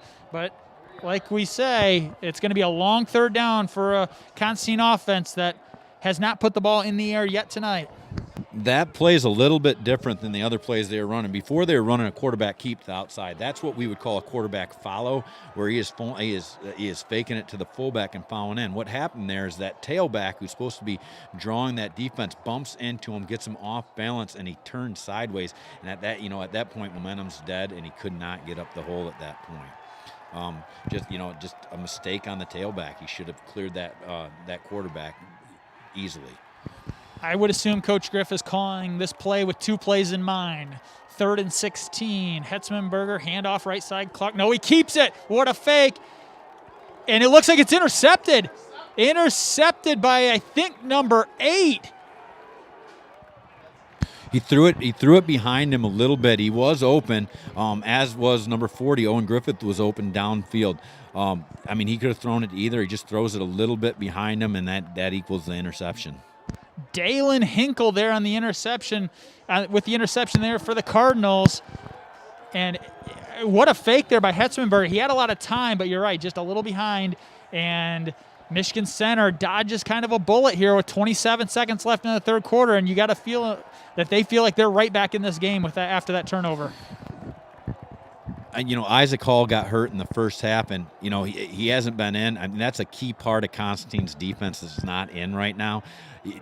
One of those linebackers has got to come up and make a play on Okowski gets to the outside. Yeah, Michigan Center's got a little bit of momentum going at this point. Ty Dumm's off on the sideline. Isaac Hall's on the sideline. Devontae Conley's back in now, but remember, he's hurt a little bit. You'd have to think that Constantine's got to come up with a stop here, a little bit of momentum going. And it's been Highland this second half. What a big play there by Highland. They found a little success there on that little, I'd call it a counter, Coach. You know better than I do, but he's just diving back. Going left is where they've had success. Pass to Brown in the flat. Brown catches it, dances around, makes Hagenbach miss, gets out of bounds, picks up another 1st down. Michigan Center moving the ball down the field here. Just like we said at the as we were coming into the second half, if they were going to get going, if they were going to get back in this game, they had to use 2 players, and that was Highland and Brown. That's pretty much who they've went to this second half. They're gonna lean on the guys that got them here, especially with Caden Shannon not in the ball game. You've got to go to Brown. You can't necessarily go to a guy that hasn't done it a lot. So you're going to lean on the guys that have the experience. I misspoke there. It was not a 1st down. We're at a 2nd and 2 here for Michigan Center. Look for motion out of Highland. Maybe he goes back to that arrow route. Just in the flat. They're looking across the middle. He's got number 8. That's Hinkle. Makes a guy miss. And Okowski, I think, is in a groove right now. We're seeing we haven't really talked a lot about Okowski, but he goes over the sideline, gives his head coach a high five, and he's pretty pumped. He's slinging it around here.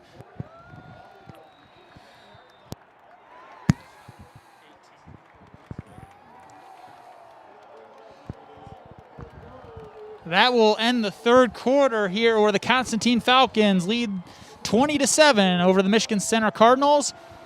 We will be back with you for the 4th quarter here momentarily.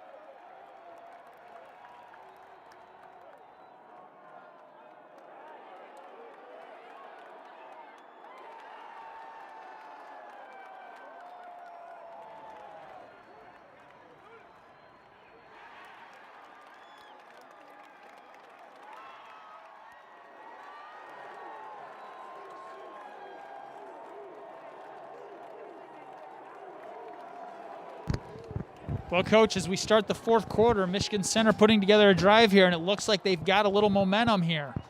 Yeah, they definitely do. I mentioned a little bit earlier about Isaac Hall. You know, you've got Carter McGee in there playing linebacker for him, and what they're doing is they're crossing patterns, and those linebackers are supposed to pick up those crossing patterns. It's just not happening. Handoff, Highland, counter, and he's going to pick up about almost 10 there on first down. You know, you gotta wonder if they would have had Brock Siraki and Caden Shannon the whole game, and that would have let Highland play the halfback. Maybe that first half might have went slightly different than what it did. Since I think they decided to stick him in the backfield, they were just going to go with it. And since they've done that, that's just opened up their offense a ton here in the second half. Constantine's running that split field coverage, and like I said, they keep. You know, what has to happen in that is you have to have linebackers that are allowed to catch those crossing patterns, get back in their zones, and it's not happening. And I'm not sure if it's because, you know, you've got a sophomore in there or what you've got going, but Isaac Hall, him not being in the game is definitely an effect. Handoff up the middle, ball's out. Ball is out, and I think Constantine got it.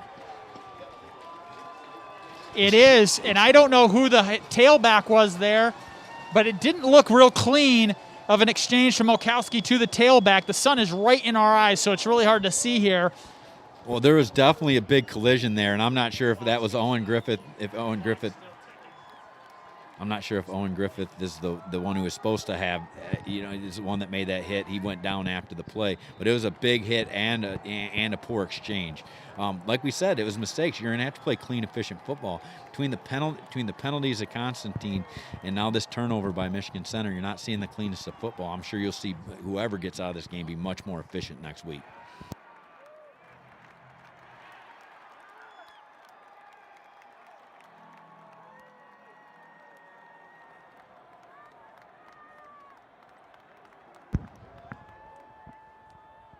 Handoff, Dumb, there it is, fullback. He's in a foot race to the 40, and he's going to pick up a first down all the way out to about the 43-yard line. You knew he was going to come back to it. You just knew that he was going to come back to that play.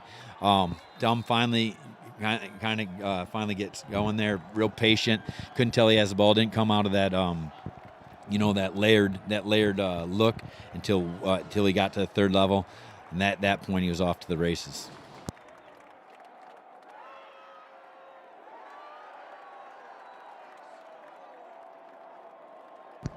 First and 10 for the Falcons with 10:10 left. Semi-final appearance on the line here today. Handoff, it's going back to Dumb up the middle. And the pile's getting pushed the wrong way for the Michigan Center Cardinals, and the Falcons are happy about that because he was wrapped up after a 2-yard carry, and it's going to be a first down.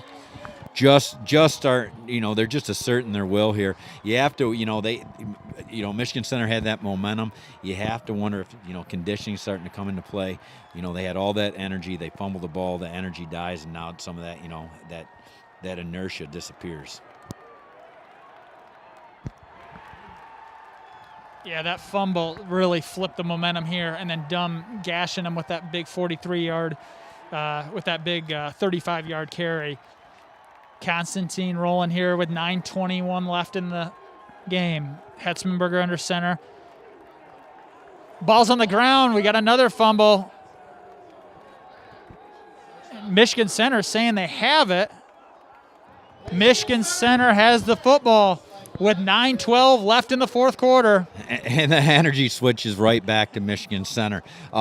Again, just clean football. I coached at Constantine a lot of years, and I coached with Hall of Fame Coach Baker and Coach Reimer. What they would say before every single one of these games in the playoffs, it's going to come down to two things: penalties and turnovers, and those things just haven't rolled for Constantine the right way. They still have the lead, though, Coach. 20-7, 13-point lead.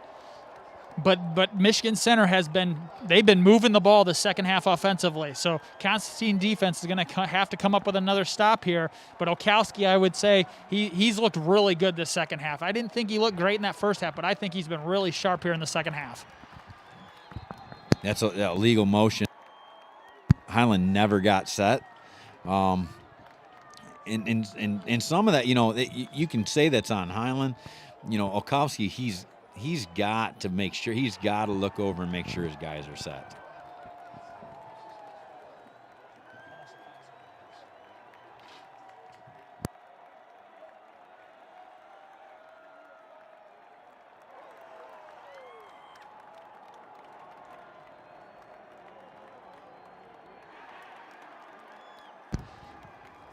Michigan center was the one who called the timeout there. That came from the sideline there as they just weren't real organized. Constantine still 3 timeouts left in their pocket. Michigan center with 2. 9:11 left in the game. Michigan center with the ball, looking to put together a drive and make this a 1-touchdown game. Look for that arrow route out of Highland again here. Highland slot right, he's in motion. Coming to you, here it is underneath. Olkowski, he gets bumped. He was looking for Highland. He goes the other way. He's going to throw. Almost intercepted there by 21 from Constantine. Carson Platts, he's their leading tackler on the year, and he was the one in coverage there on Highland. Yeah, Highland got knocked down. He's looking for a pass interference call. He comes around. He goes from that arrow route into a wheel route, and ran right into the cornerback and got knocked out of bounds. Was it a pass interference? I'm not sure, but he definitely wanted it. 2nd and 10 for the Cardinals. You know that they're calling all these plays knowing they're going to call 4 in a row no matter what. He's got 3 wide to his right, rolls to his right. Olkowski looking underneath. He's got, that looks like Matt Brown, and Matt Brown's having a nice little second half here. Great catch, and that's going to be out of bounds, stopping the clock, which is also key here, but it's going to bring up a 3rd and 3.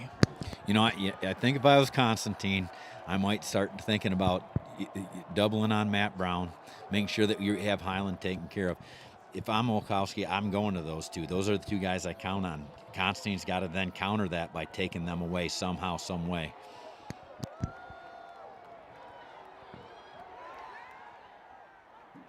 Olkowski underneath the Highland on a quick little slant route. That's caught. It's going to be enough for a 1st down.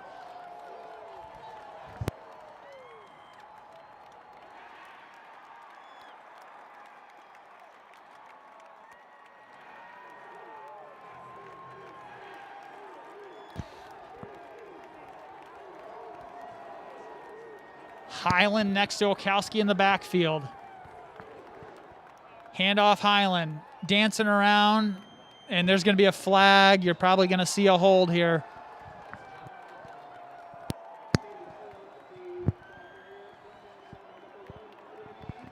I mean, they've got to keep them honest. They've got to run the ball a little bit here, but they're getting into the part of the game where they're just going to have to go one-dimensional. A lot of bad things can happen running the ball. The clock can keep happening. You might get a hold. Looks like it's a face mask. Again, Constantine not playing very clean, and I'm not. They're young. It's an 8-week break. It's a unique situation. No one's been in this situation before. Some of this is to be expected. It's just who's going to make the least amount of penalty or least amount of mistakes.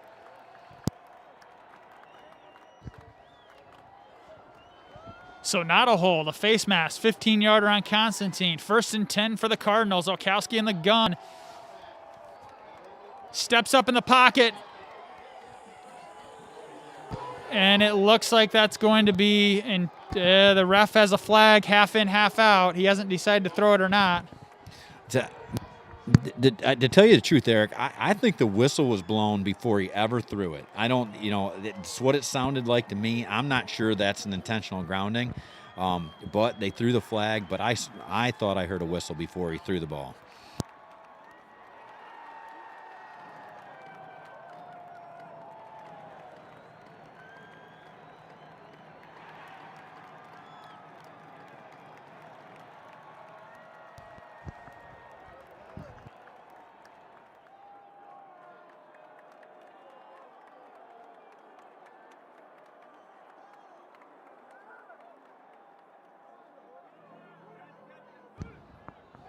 That'll bring up a long 2nd down here for the Cardinals.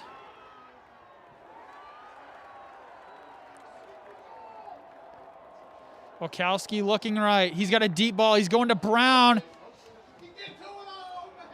And Matt Brown almost pulled in a Sports Center-like catch. Great throw there by Wachowski. In fact, actually, if he could have thrown that a little more towards the boundary there, I think he would have had him. But it's going to bring up a long third down here. You know, Constantine, you know, they've got to realize at this point that they are going to try and get it out to Brown. They're going to try and get it to Highland. They've got to do something to limit that. Now, he did get open, and that's they're going at Hagenbuck, the sophomore out there at corner. A really, really good cornerback. So it's going to have to be a really, really good play for them to be able to get it over the top of him. Michigan Center hustling to the line. Wachowski takes a snap on third down. Throws across the middle. It's going to be intercepted by number 4, Braden Clark. Braden Clark in a foot race. Braden Clark at the 20. 10. Pushed out of bounds inside the 10. And that's a big play there by their all-state running back, sophomore Braden Clark. Definitely was reading the quarterback the whole way. The quarterback kind of threw it back across the grain a little bit. Clark stepped right in front with a great interception.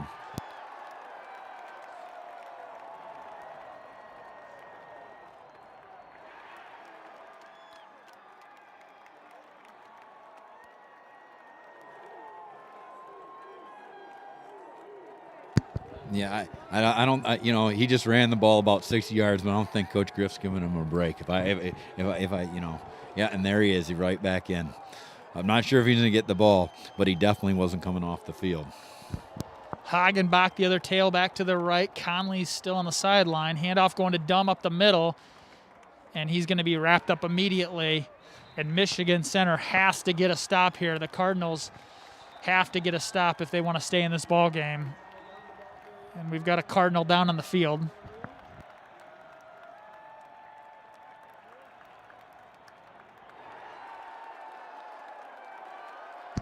Looks like Jordan Birch for Michigan Center down on the field.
Number 55, Jordan Birch, is up and being helped off. Looks like lower left leg as he's holding that in the air as it limps off.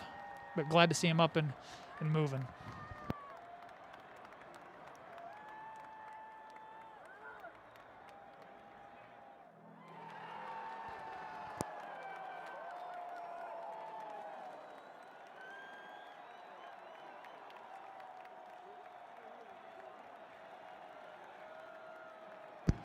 .7:45 left in the fourth quarter here at Gull Lake High School in the Division VI Regional Final.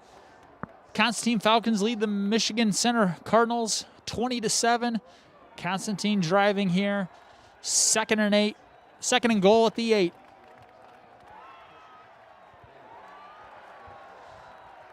Hetzmanberger burns the clock down, and there's some confusion in the backfield. He keeps it. And it looks like he may have got in. They're going to call him down at the 1.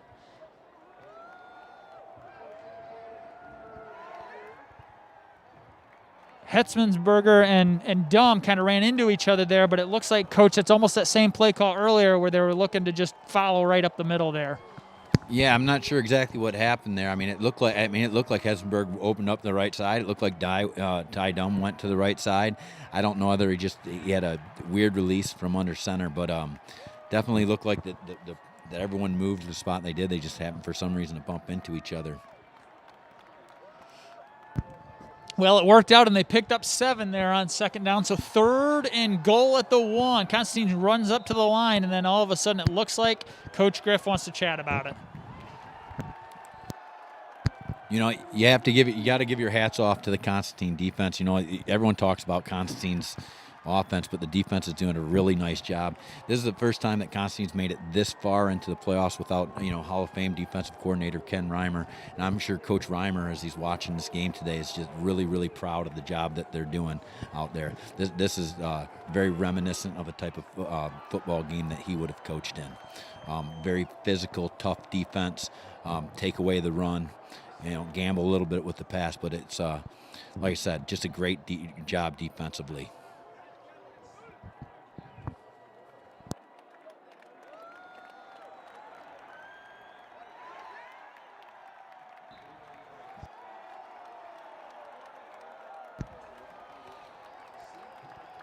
As they break the huddle here, Michigan Center needing a stop to kind of keep this a ball game late here in the 4th.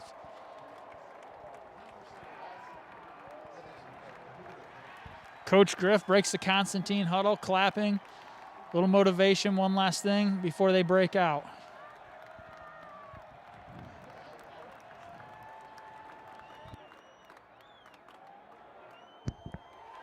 They will stay in their normal T formation here on 3rd and goal from the 1.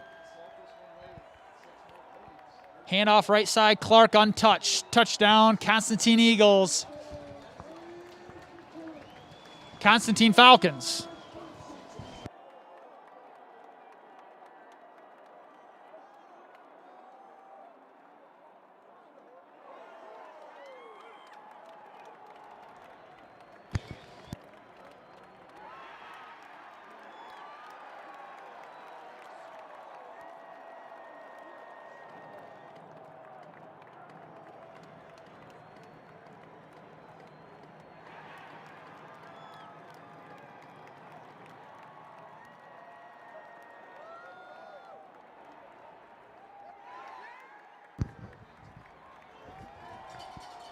Kylie Roberts tacks on the extra point. And that'll mean the Constantine Falcons 27, Michigan Center Cardinals 7. It'll be interesting to see how Constantine defends the pass here.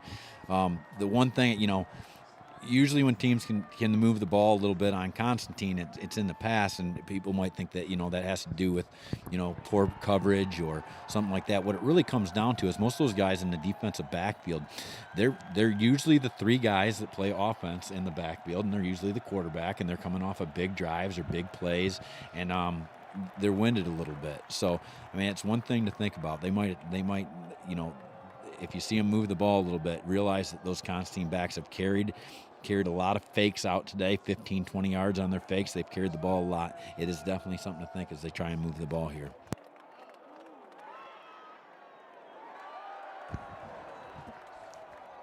Ty Dunn to kick for the Falcons. Highland back deep for the Cardinals. If I was Highland, I may be looking to come up here. They haven't really, this has pretty much been a squib kick all day, and it's going to be, I'm not sure if that was supposed to be an onside kick or not, Coach, but Michigan Center is going to take over at the Constantine 47-yard line, and they're going to have good field position here. Yeah, I'm not sure what that was either. It looked like you're trying to squib it to the left. I'm not sure what that reason is for doing that. I think at this point in the game, you just got to make sure you're not making mistakes. Squib the ball down, play safe.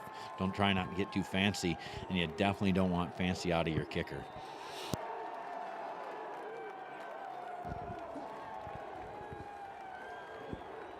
So the Cardinals will take over at the Constantine 43. Okalski in the gun, one back to his left. He drops back, looking to the right to Matt Brown. What a catch by Matt Brown. He's in a foot race.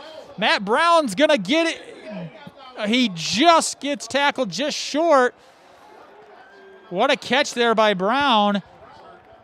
And it looks like he's hurt on the play, but not after a big pickup there for the Cardinals. They needed it this late in the game. It will be 1st and goal for Michigan Center. Like I said right before we, the drive started, Constantine, they have 3 backs in the backfield when they're on offense. They're all carrying out fakes 15, 20 yards. They're doing that all the way down the field. They are a little bit winded when they get out there to play. And those are the guys that are out on the outside playing defensive back for them. Okowski in the gun. Number 30, the back next to him. Handoff going right. And the sun is right in our eyes, so it's really hard to see here. And that was Barrett Rowe on the carry for the Cardinals. And it looks like they're going to call it 2nd and goal at the 5. Real hesitant in the ball carry there. I'm not sure why. I don't know if he just didn't realize the ball was going to him, but he was real hesitant. He definitely did not attack the hole. Highland in motion, looking for Highland in the flat. No, going back to Hinkle. And Hinkle's begging the ref for a pass interference call. He's not going to get it. Devontae Conley back in. He's back in there at that left DB spot. Hinkle wanted a pass interference there. I'm not sure if it was pass interference, but he's got to let that go at this point. All he can do is necessarily is line up. It's too late in the season to worry about things like that.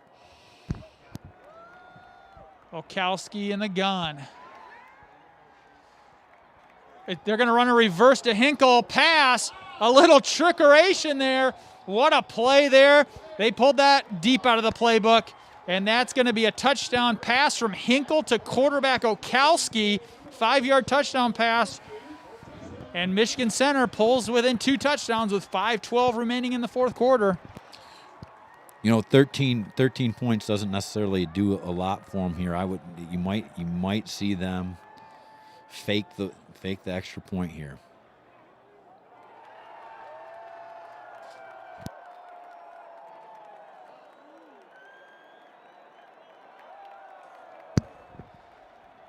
The kick by Scoffey is up, and it is good.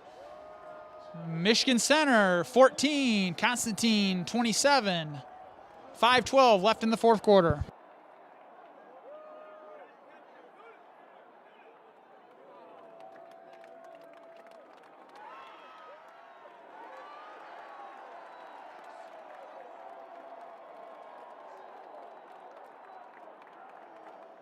That was a 4-play, 43-yard drive there. Again, another short field for Michigan Center. They didn't have to go very far after that onside kick by Constantine. I would assume, Coach, that we're going to see an onside kick here. We may be setting a record here for most onside kicks in a game. Absolutely, I would imagine we are definitely going to see an onside kick. The one thing I do know about Constantine. They spend about 30 minutes every single day on special teams. They're spending more time than most teams on special teams. They definitely go over onsides. Everybody has a responsibility. I would imagine they're prepared for it. But you never know when that ball's rolling around, especially on turf like this.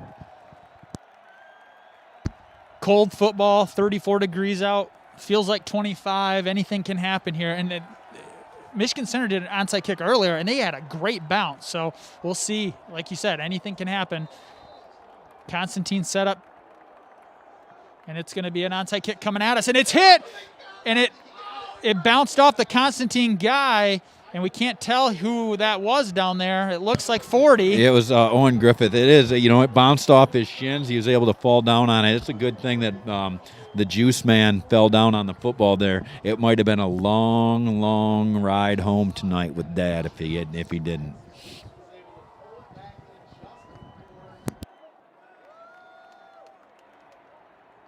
I got a feeling there'll still be a conversation about that later. There might, in a TV conversation earlier this week when he was getting interviewed, he talked about his dad always drives in the winter with the top down on the convertible. He'd be lucky to get in the car, I think, if he would have dropped that one. 1st and 10 for the Falcons. 5:10 left. Braden Clark going right. Braden Clark picking up 7 or 8 on 1st down.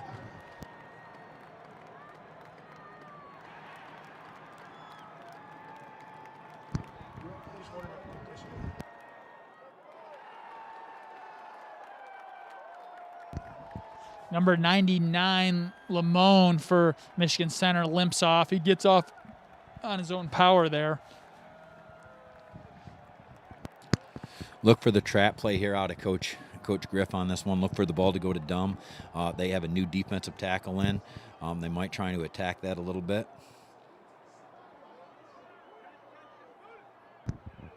Handoff right side, Braden Clark, and that was stuffed right at the, that looked like it was stuffed before he was getting the ball there. It looked like there was no hole. Yeah, when we looked at film earlier this week, we didn't see a lot of bear front out of Michigan Center, but they've been playing a bear front a lot tonight. I'm sure that's created some problems. I'm sure it's created some blocking issues. I'm sure that's creating a lot of the problems with the trap. But it's 3rd and 4. I think you go back to the trap. It's their bread and butter. At Constantine, I'd look for Dumb to get the ball here. And it might be 2-down territory as well. Hetzmanberger, and you're right, Coach. Trap, and Dumb's got it, and Dumb's gonna say see you later, and that's probably gonna put an exclamation point on this game here at Gull Lake. Heck of a call there, Coach. It's not really hard to predict that play. I mean, it is Coach Griff. It's 3rd and 4. I would imagine there's been hundreds of 3rd and 4s in Coach Griff's career where he has called that exact same play. I coached with Constantine for almost a decade. That's what they do. And, that was Ty Dumb taking it in the house. And I can remember Ty Dumb getting put in 3rd quarter against Fenville as a freshman. He couldn't have weighed more than about 102 pounds and him going for about 80 yards for a touchdown. So he's run a lot of those plays himself. They're going to go for 2 here. Hetzmanberger rolls out first pass of the game, and it's going to be knocked down. And that will be incomplete. Constantine, 33. Michigan Center, 14. 3:32 left in the 4th quarter here at Gull Lake High School.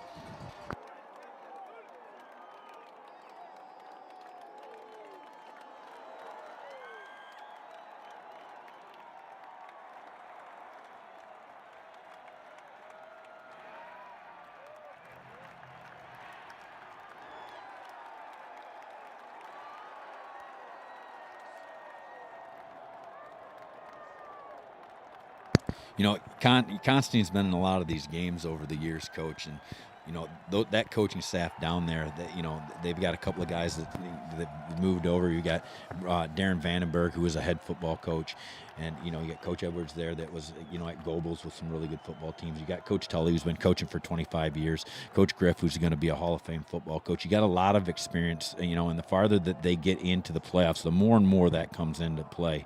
Like I said earlier, I coached there for a decade, and to coach with Coach Tully and Coach Griff, and behind Hall of Fame coaches and Ken Reimer and Coach Baker, it was almost like a master's course in football for me to be able to coach with them.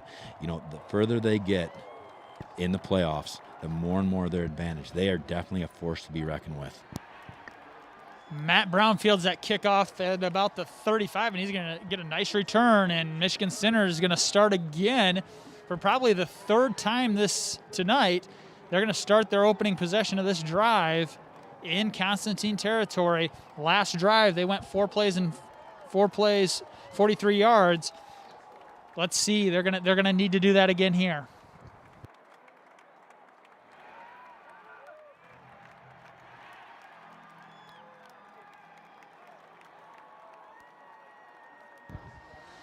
Okowski in the gun, one back to his right.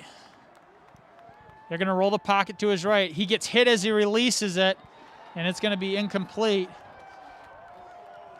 Coach just looking here. They rolled that pocket to the to the far side of the field. Number 8 here, Hinkle, was in solo coverage one-on-one with Conley. Yeah, I'd look if somebody's up in the box, they may be looking to take advantage of that here coming back if they're with no safety over the top. Absolutely, but you might see that. The one thing I will say about Hinkle, if you look at the routes he's ran all day, they have been long routes. He's sprinted. He's played hard on all of them. He might be gassed at this point. I'm not sure that he can. It's going to have to be a really, really good route. Okowski drops back. They're going to look underneath, and it's complete. And then he's hit, and that looks like I think it was Highland. Nope, that's going to be 22, not 23. 22, Zach Levy. And that's after about a 5-yard pickup. We're going to say 3rd and 5 here for the Cardinals. We haven't called Carson Platt's name a lot today. I believe he's an all-region type football player, all-league football player. He's had an outstanding year, and he doesn't get his name called a lot, but he just comes up and hits. He's a very, very physical football player, little undersized, but he is just dynamite.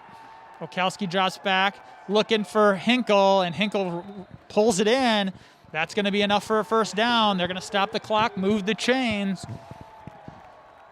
Michigan Center here finding a little success with the pass, and a lot of just kind of 5 to 8 yard routes, mostly in the middle of the field here. And we're going to see here if they can punch one in with 2:15 left in the game. As Constantine moves towards next week, they're going to play the winner of Clinton and Warren Collegiate. Two very opposite football teams. Warren Collegiate team, much like this Michigan Center team, that they're going to spread you out and try and throw the ball. It'll be interesting to see, who comes out of that game tonight. Okowski deep, looking for Hinkle in the corner, and it's going to be incomplete. And that'll bring up 2nd and 10. Eric, do you know the time of that football game tonight between Warren Collegiate and Clinton? Yes, that's a 5 p.m. kick. I looked for the link, and I couldn't really find the link. If you go to MHSAA, you can look there to see if you can find the link for a lot of the games going on today. When I looked there, I didn't find a link initially. That may have been updated since I looked the other day. So I would go to the MHSAA, where they do have a lot of the links to all the live games today there at the football finals. I can tell you right now, if it's Clinton, it's going to be much more of a running game. It's Warren Collegiate, it's going to be a spread game. They've got a dynamic quarterback. Constantine's going to have to do something to try and create a little more pressure than what they did today if they have to play that Warren Collegiate team. I think the defensive backs for Constantine have done an outstanding job most of the game. But if the quarterback's just going to be able to sit back there and throw, and I'll tell you, it's not necessarily the kids. They're coming off an 8-week break. They're coming off only 2 weeks of practice. They've been isolated for the most part. The closures have went in and out. They don't have consistent conditioning. I think it is one thing to think about is these kids with another week under their belt. I think you will see that they will be a little less gas next week. You might see a little cleaner game. Yeah, that's a great point. We're in the dead of winter here in Michigan. Relatively mild weather for Southwest Michigan, but some of these teams from other places may be dealing with a lot more snow and things to get outside, and that's going to be intercepted by Braden Clark. And Okowski walks off the field after really putting in a really good second half performance, I thought, from Okowski, the quarterback. He really hung tough there. Yeah. But Braden Clark with the interception, his second of the night, and Constantine takes over with 1:39 left in the game. That I think that pretty much secures it, Eric. I think if you went back to week 1 of the season when Schoolcraft and Constantine played, I would imagine that the score wouldn't have been as drastic as it was. But Constantine's one loss this year is to an excellent, outstanding football team in Schoolcraft, and I'd be remiss to say it if I didn't at least toot the horn of the SAC conference a little bit. We're going to have 2 teams that are going to probably be regional champs, and they played each other in week 1. The SAC conference has had a lot of success this year. I think it's something we can hang our hat on a little bit. Absolutely, and you can even look in that same area. you can almost throw a football from Schoolcraft to Centerville to Constantine, and just everybody just kind of down in that area. Obviously, you and our broadcast coming from Lawton, we've had some success as well. There's been a lot of success in that SAC conference and that other conference. I can't remember what it's called, Southwest 10, I believe, that Centerville's coming out of. A lot of good football going on. Oh yeah, I talked to Coach Messner, Mike Messner, the old AD at Constantine, right prior to the football game. One little known thing about Mike Messner is the Kalamazoo Officials Association, their AD of the Year award is named after. It's called the Mike Messner Award. I was talking to him before, and he pointed out to me is that the old SJV teams that have had success this year, Marcellus had made it a couple of weeks in the playoffs. Colon's had a phenomenal run. You've got Schoolcraft that won a regional. You've got Constantine that's won a regional. You've got Centerville, playing right now for a regional championship. Just an outstanding year for those old SJV teams, and thanks, Coach Messner, for pointing that out to me before the game. With 20 seconds left in the game here, Constantine, probably that may have been their final play of the night.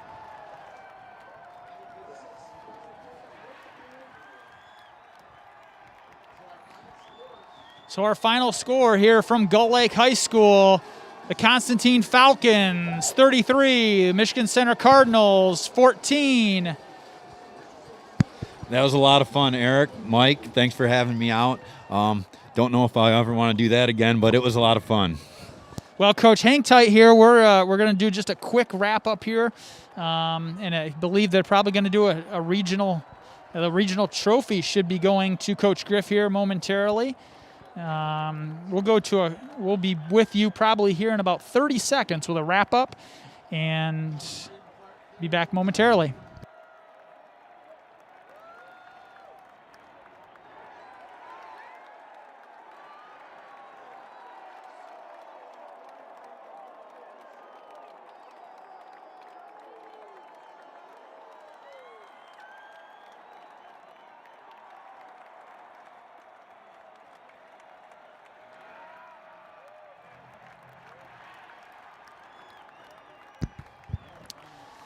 Well, Coach, Constantine, although a lot of penalties, and I know that Coach Griff is probably going to be very happy with on the bus ride home, but they're going to be thinking about how they can clean this up because they're not going to probably be able to do this next week and come away with a win in regards to the penalties. But 33 points today, holding a pretty powerful offense in Michigan Center to 14. What was your takeaway of the game tonight?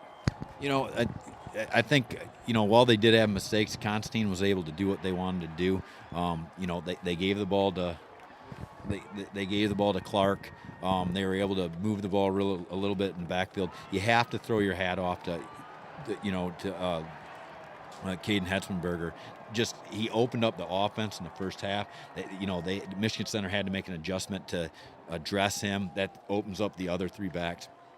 Just like they're patient with what they do. That the crowd gives them a little bit of guff for running what they think is the same play, but that Constantine coaching staff's done it for long enough with enough success. They're going to be patient and just do what they do.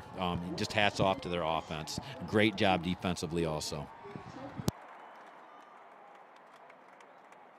The Falcons of Constantine High School. Accepting the championship trophy, Coach Sean Griffin.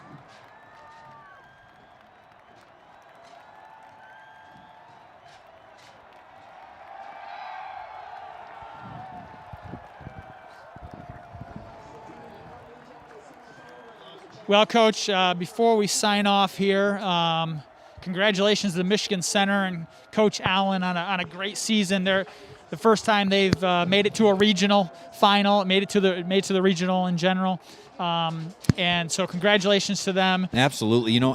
I think You know, for them to get here, for them to survive it up and down, any coach that's still in this, I don't care who it is. If they had a team that was playing today, they have done an outstanding job coaching. All the coaches in the state of Michigan have done an outstanding job. The stop and start and the emotional toll it had on both the coaches and the players this year, I don't think people really, really understand that. So Coach Allen getting his team here, I think it's outstanding. Well, as we sign off, again, congratulations to the Constantine Falcons as they advance to play the winner of tonight's matchup between Clinton and Warren Michigan Collegiate. That is a kick at 5 p.m. You can look on MHSAA.com and see if you can find the link to that game. For our producer, Mike Steffen, sideline camera, Todd James, Lawton coach Wade Waldrop, and myself, thank you for tuning in to this live broadcast of the MHSAA State Football Playoffs.